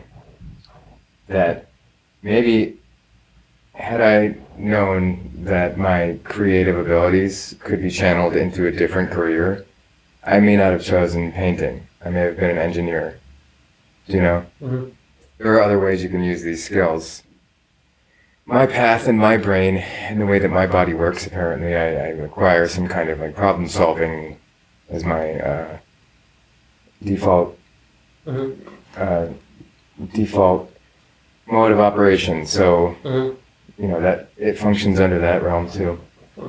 So I wonder, had I had a bit more direction in that and less sort of like choose your own adventure experience, I think that things would have been different. But it's good that I can't choose because I might have turned out to be an asshole. It's hard to say because I can't really see what my life would have been like if things went different. Like I'm okay with my upbringing at this point. I wish that I had a little bit more direction in STEM. Like if I learned coding or something to do with like computers or like also a little bit like engineering, like you talked about how you could have used your creative talents in other areas. That would have been interesting for me as well because I've always been like a creative person interested in the arts, but I've stayed in that area. Although, I mean, apparently you could have made my upbringing into something simulated because my brother, who's very close to my age, is in STEM research right now and like getting his PhD in a chemistry field. So, I mean, he had exactly the same upbringing. Like he even caught up to me in school, and he like made his way using what I could have had and made his way into the science field. I made my way into the arts, but I guess it's just personal.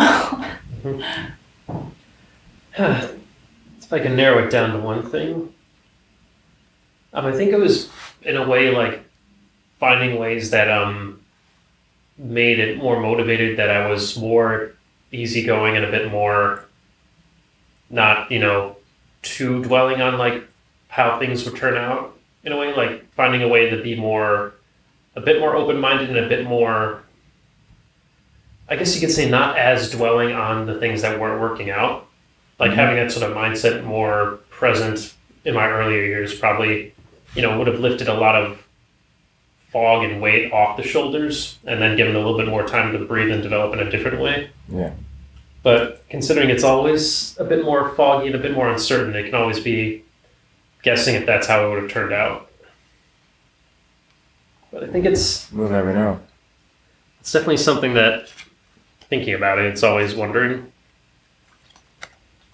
Want to draw the next one? Okay. Let's see. What were the holidays like for you growing up? Non-existent. So I grew up as a Jehovah's Witness. Oh yeah. So I was living adjacent to society within it. And I remember having to go out into the hallway in a desk to sit alone while the other students practiced for the Christmas plays. like to that degree, it was like, that's what the holidays were in my experience. So when I celebrate now, I'm just sort of like, is my costume believable? Mm-hmm. Does everyone believe that this is something enjoyable? Mm-hmm. Good. But I don't dislike them. I'm just indifferent to them. Mm-hmm. Sometimes I feel resentful that I'm made to spend money. Mm-hmm. Oh yeah, I think that also just comes with being an adult. Yeah.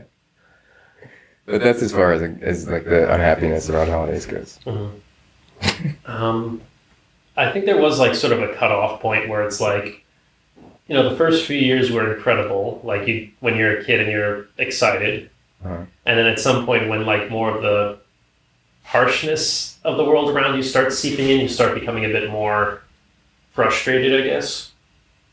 Since I think it was around 10 or 11 where my parents had started having their disagreements and their arguments, that it started like little by little started to fracture a little bit. Because it's always the joke about, you know, believing in Santa Claus until like through your childhood and then having that, I guess you call it the illusion shattered in a way. Mm-hmm. It's something you kind of grow and then you try to figure out what parts do you hold on to, like whether it's the spiritual part, whether it's the family communal part, or whether it's just the aesthetic seasonal part where some people just like the fact they like the snow, they like some of the songs, and maybe they like sort of maybe the Victorian style, like what would you call it, the almost that Christmas Carol sort of style where it's the top hats, the scarves, and the Charles Dickens. Yeah, the Charles Dickens sort of aesthetic of Christmas. Like there's those little tidbits of like what remains and what you still enjoy, but then it's the stuff you kind of leave behind after childhood in a way. Yeah, let's see, for this season of holiday, Thanksgiving was all about the feast. My family lives on a mountain in Tennessee. At the moment, I think they lived there for about maybe over 10 years, and there's an orchard where we would go and us kids would gather the fallen fruit wood.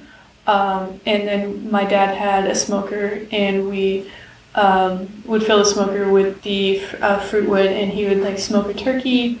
The whole family would come together, and everyone would be assigned a dish to make, and we'd all get to cooking. Like even the youngest kid would be given like a plastic knife to cut vegetables. And then we'd have the feast.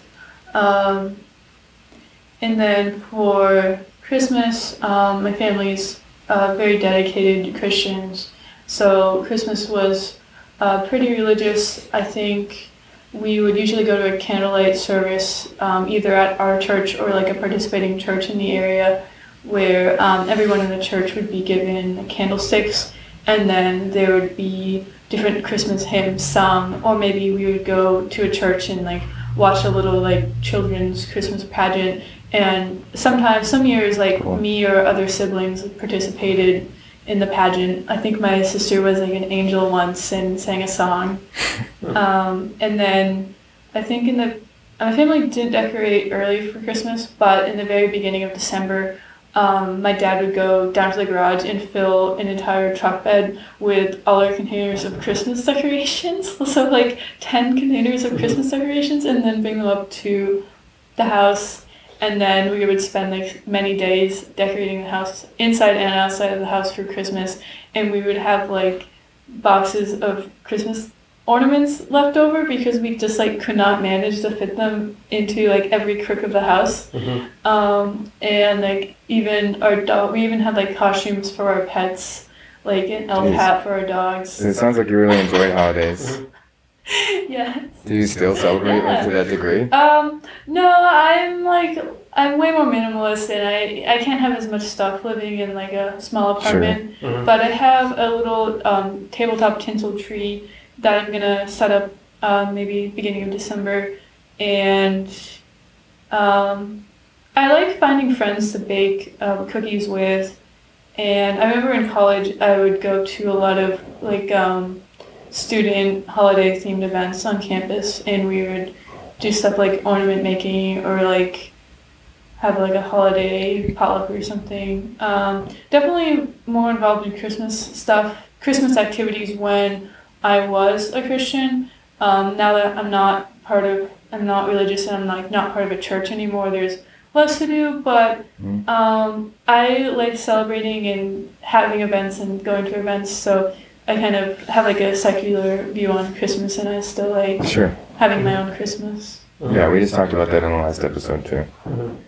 The one guest is an atheist, but raises her son celebrating holidays still. Mhm. So Let's see what else next.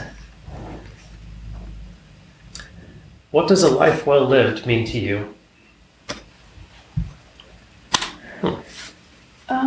I think it means for me just to make the most with what you're given and to be like proud of yourself and have like a lot of positive experiences that you can look back in your life and be glad that you were there for it.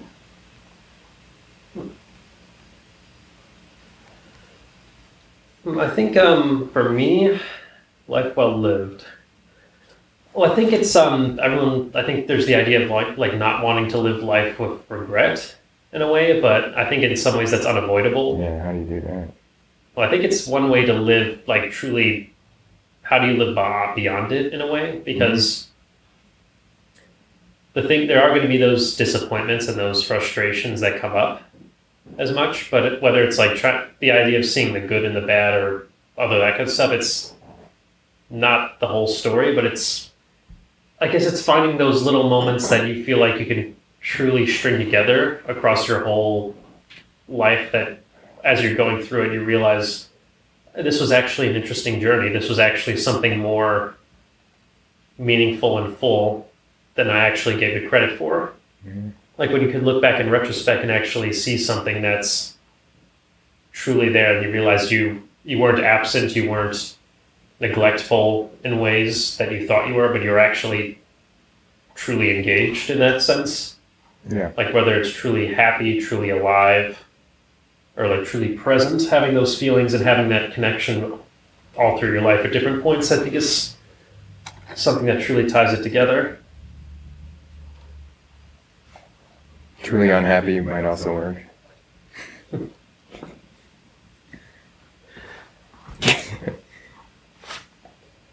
Is that your primary thing, like truly unhappy, or?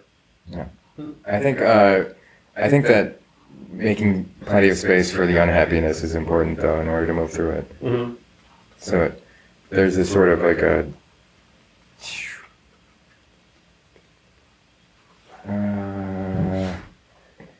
acceptance of reality, and this sort of like a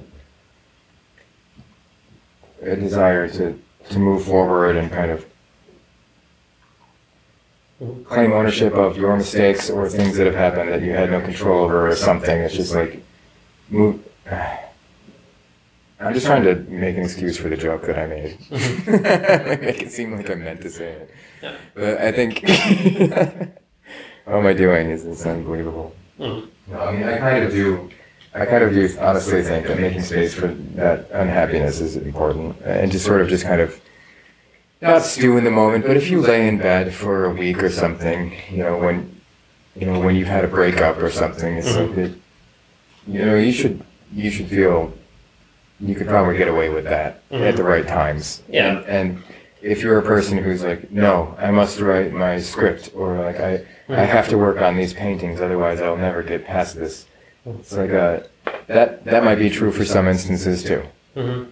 But I think that when you feel compelled to just bask in the discomfort after a fresh tragedy, a fresh disappointment. Yeah, tragedy would be a good word. A fresh mess. Yeah. Then that's good in giving you perspective. Mm-hmm. Have you ever seen the movie Little Miss Sunshine? Yeah, Yes. I don't remember it really. Yeah, I think it kind of definitely falls on that point of just like there's this whole collection of this dysfunctional family, like with a lot of baggage, a lot of frustration and disappointments, and then all of them trying to just feel like some sort of semblance of a whole, or like some connection beyond all their frustrations and all their disappointments. like the dad trying to be a motivational speaker, but not really giving good advice. You have the son who's very cynical and very singularly focused. You have the daughter who is kind of faced with these unrealistic expectations for a dream she has. And you have Steve Carell who, is trying to find purpose after, having lost a bunch of it, having lost a part of it in his life. Mm-hmm.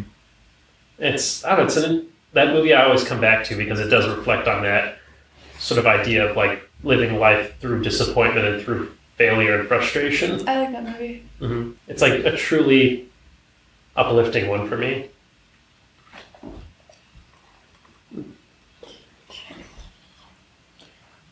How do you love? Oh. Someone else coming up.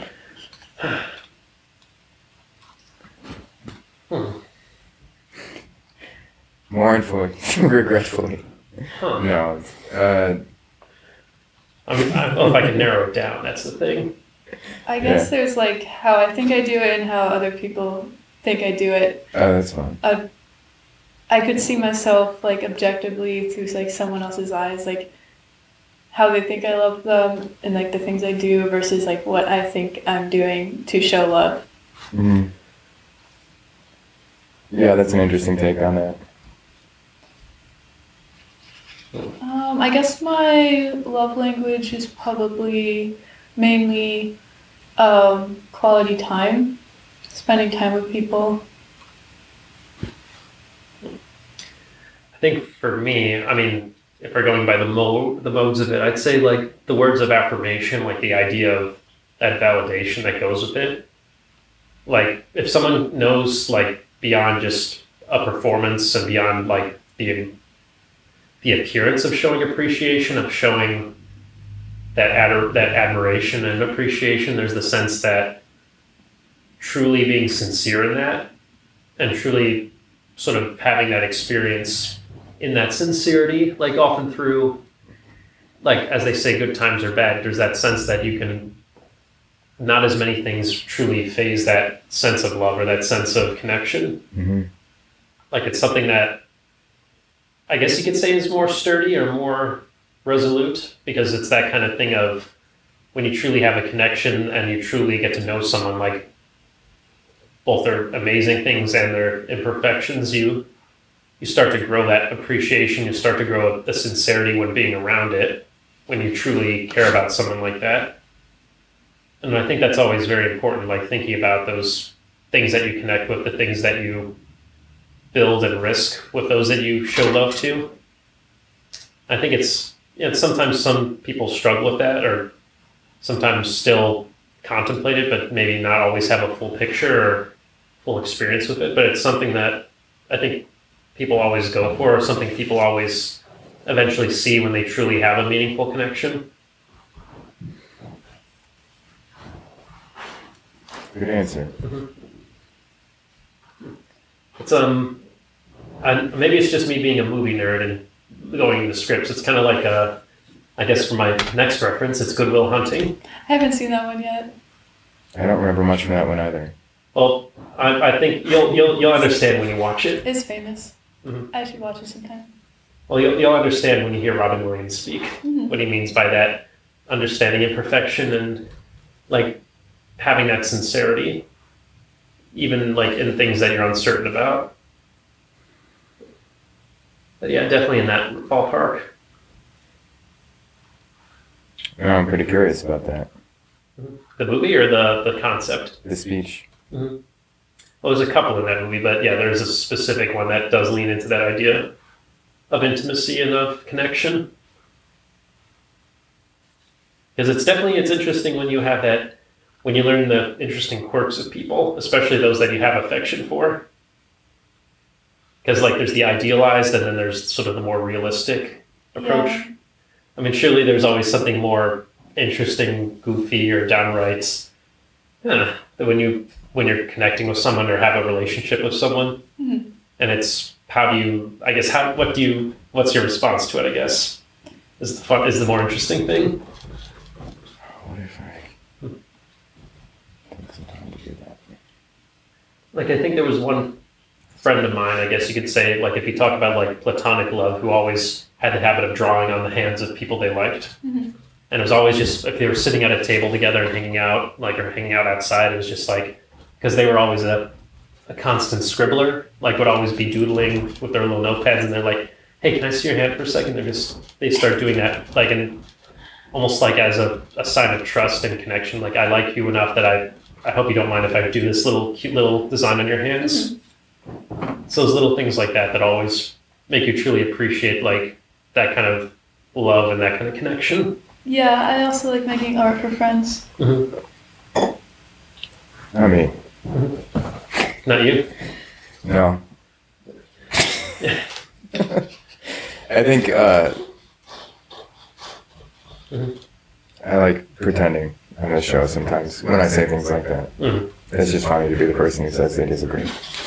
But no, I do. Same. I think that that is an incredible gift, and it's the cheapest gift you can give.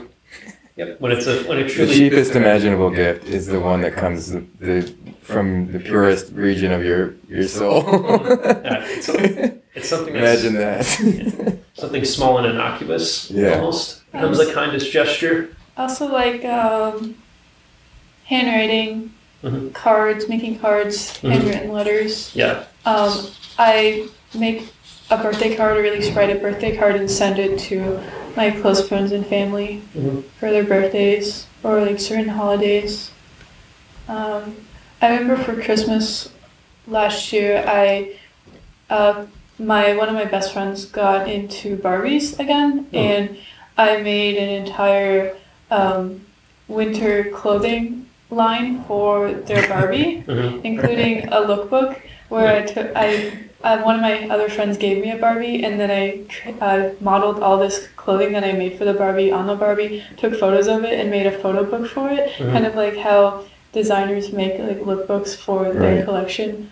And the collection was inspired by like Kim Kardashian's Skims loungewear. Mhm. So it was like very soft, like knitwear, but like kind of sexy in a Barbie way. So she was like screaming and like could not believe what I had made when I gave it to her, which was awesome. Mm.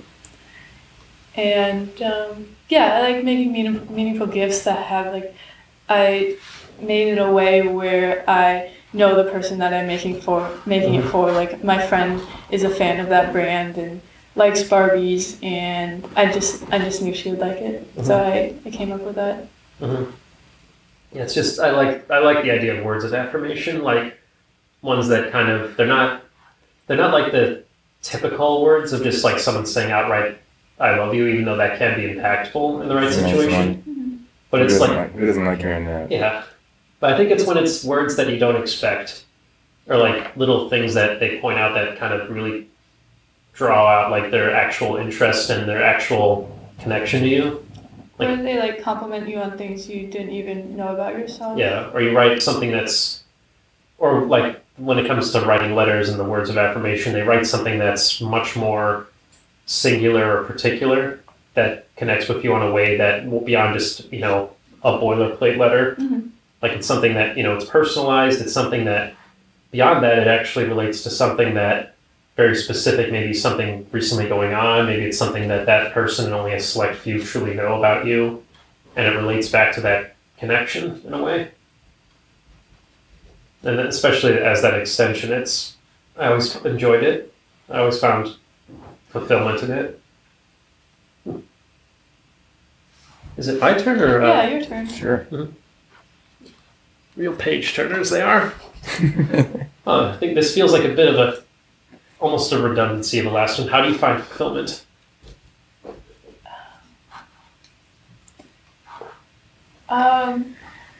Probably completing plans that I have in mind, like brainstorming a project and taking it to its completion.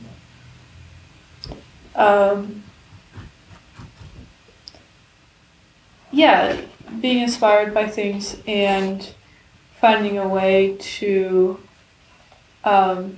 make it my own. Nice. How do I find fulfillment? I mean, I do relate to the idea of it almost like in a way, having an almost completionist thing about certain ideas, like overcoming or completing something that was a challenge or difficult, or maybe there's a time of difficulty that finally comes to an end and you feel like you finally take a load off in a way. But also, I think the idea of just having that curiosity and that discovery with like little things that often seem like at first you probably didn't pay too much attention to, but then you start getting more involved and more interested in. And that's, I guess that's the idea of when you meet a new person or you meet a new friend and you get like a whole new connection with someone in a way, like that social interaction that just ends up feeling like more uplifting, more engaged, beyond just pleasantries, beyond just a day-to-day coasting. Mm-hmm. Like when you meet someone for the first time and they appreciate your artwork in a way that no one else in the room is. Mm-hmm.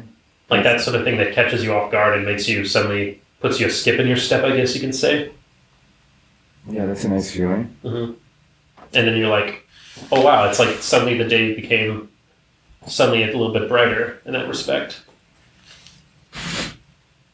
Like any of those like little moments that kind of I guess you can say shift the tone of the day.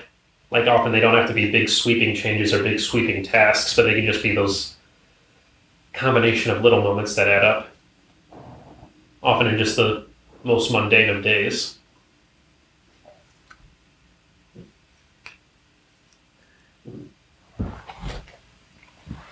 Fun questions, I think. Mm-hmm. It's a nice way to mix the show up. Mm-hmm. Yeah. And just kind of a good mode switching left and right, you know? Mm-hmm. It's nice. I'm very close to being finished with this, I think. Not there yet, but... Do you think, what, 2, 3 cards? Sure. Okay. Think of 3 people you spend the most time with. What do they all have in common? I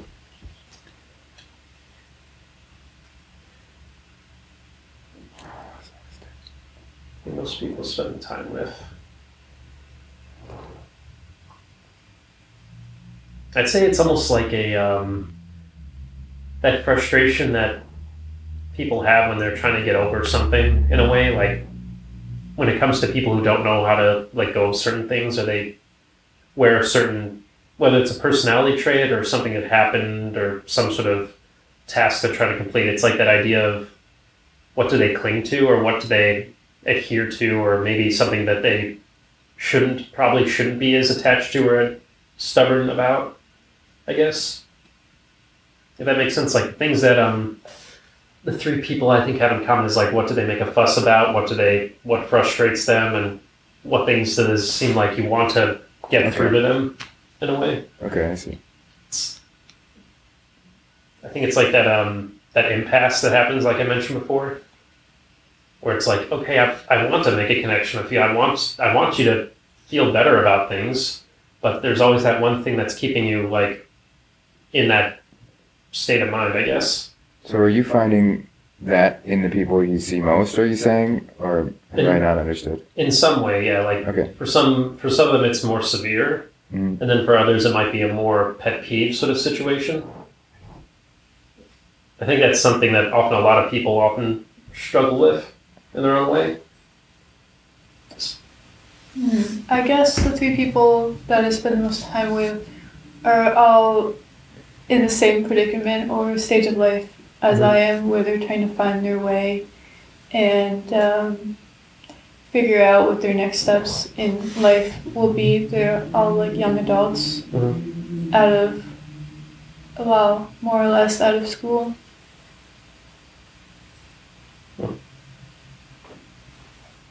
And is it more a predicament of like them trying to find what they're looking for, or like a direction to go in? Both. Yes. Definitely, I definitely think it's a problem that I think quite a few people like can really relate to and really connect to. Like always trying to have that frustration and that, well, would you describe it as sort of just specifically trying to find purpose or trying to find like the next thing to focus on? Yes. Yeah, career-wise, figuring out which hobbies to focus on and to build their strengths in, figuring out what is important to them in their life, learning to live on their own, and learning to be responsible for their actions, and learning how to take care of themselves.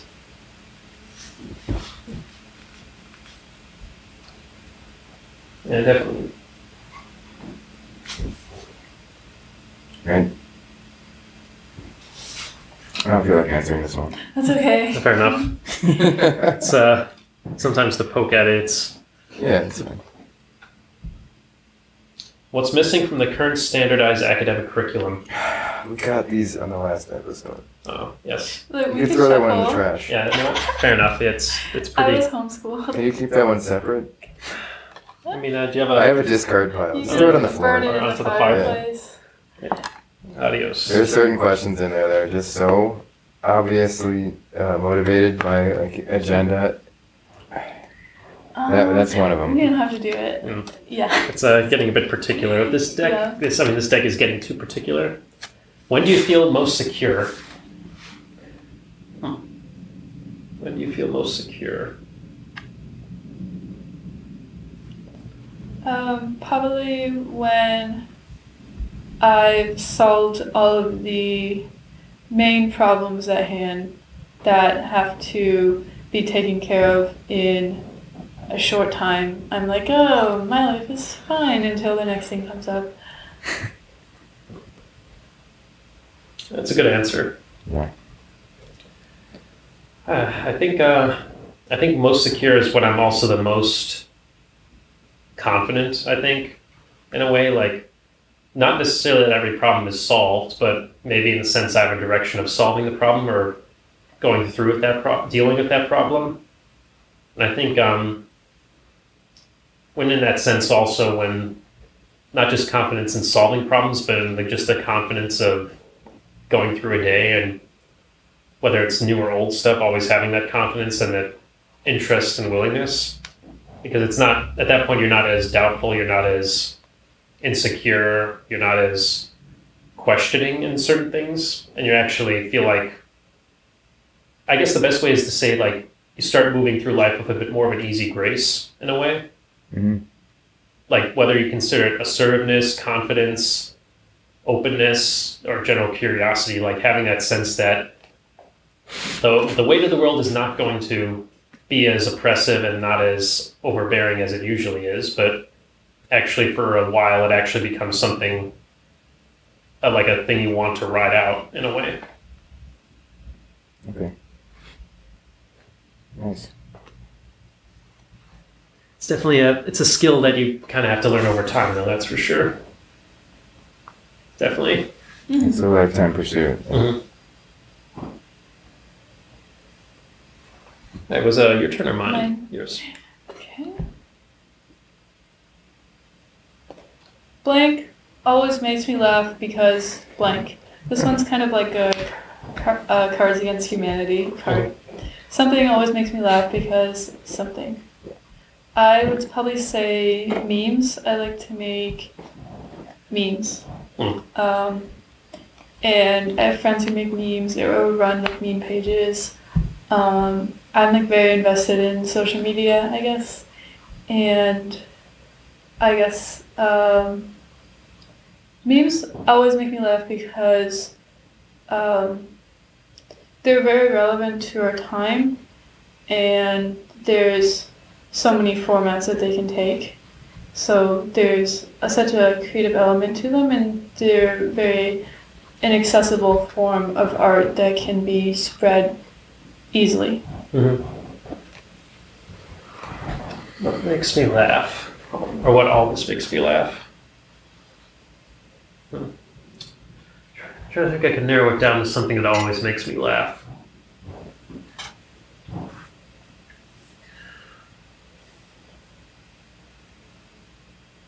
Well, if I narrow it down to a specific person or just a specific thing, that's the question.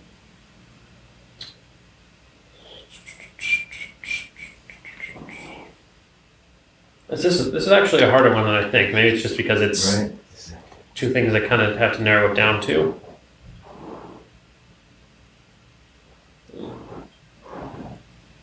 It's a lot harder than I think it is.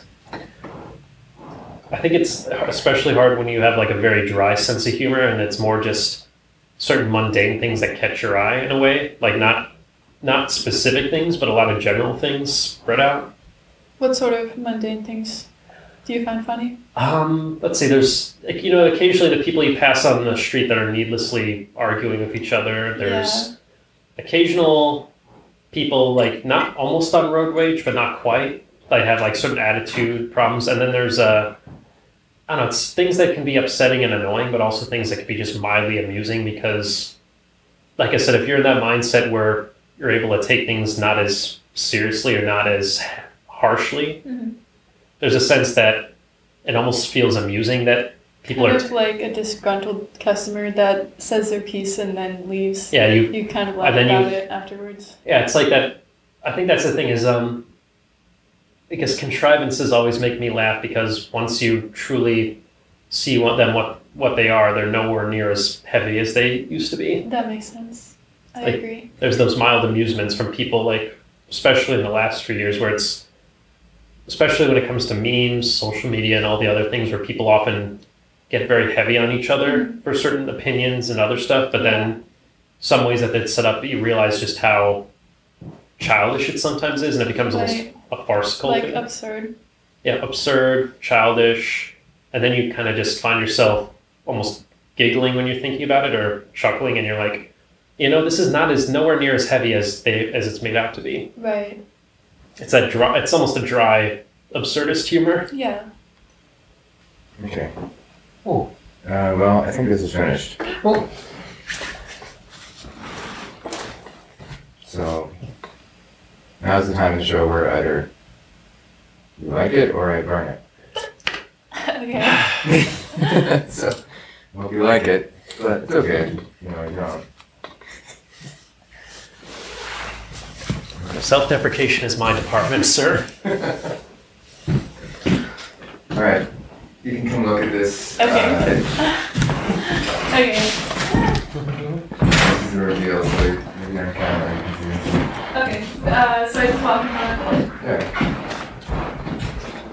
Yeah. Ooh. It's beautiful. Hello.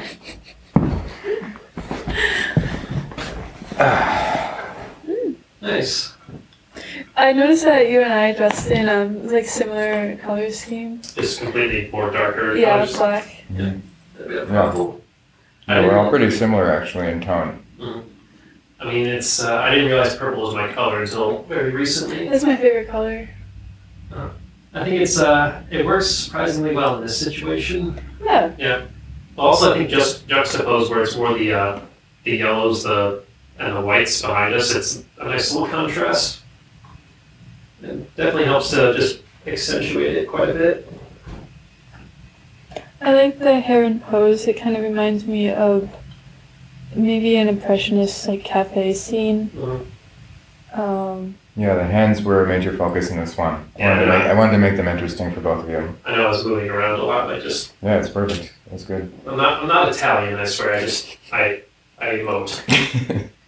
I like my hair and the hair bow. Your purple shirt. It looks very relaxed. Kind of like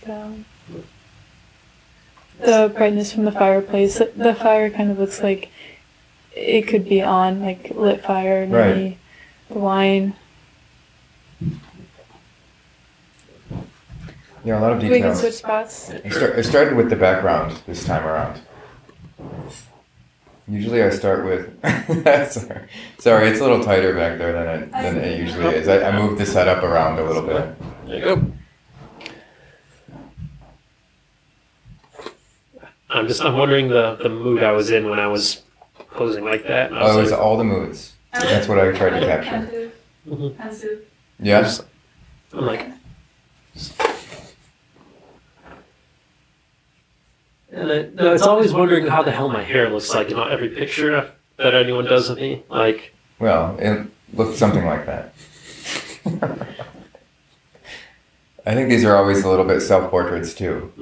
Not intentionally or even that I could see, but I'm sure that's somewhat true. It was like me. Yeah. I think so. It's hard to capture. Hard to capture quickly, but it always is, and that's why it's fun. I actually do like the warmth that it brings, though. Yeah, It's very warm tone. because it's something that I think just when it's like gets more absorbed in the dialogue, it kind of your focus gets more towards that than what's going on around us, like the actual space itself, and it kind of becomes almost like a little bubble in a way. Yeah. Definitely when it comes to the dialogue, and then seeing it a bit more opened up here, it's always a nice change of pace. I really enjoy it, though. Thanks.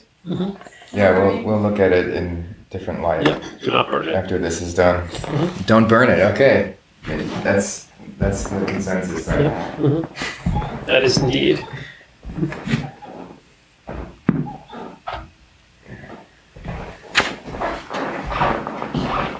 Yeah, it also looks like it's set in kind of like a long ago time. It's like a piece from history or something.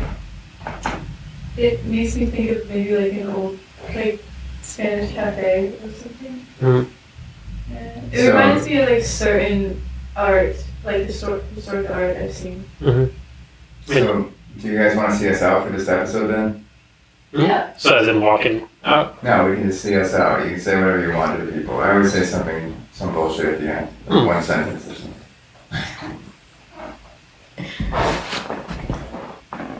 I could think of something to say. It's usually nothing. Like, Thanks for meeting us. I had a fun experience, and I got to meet new people, like seeing an old friend and talk about the arts.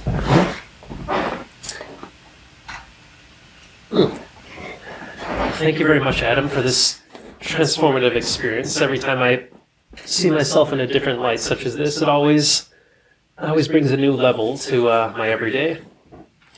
Looking at it now, it always makes it all the more interesting, the more compelling I look at it. Amen.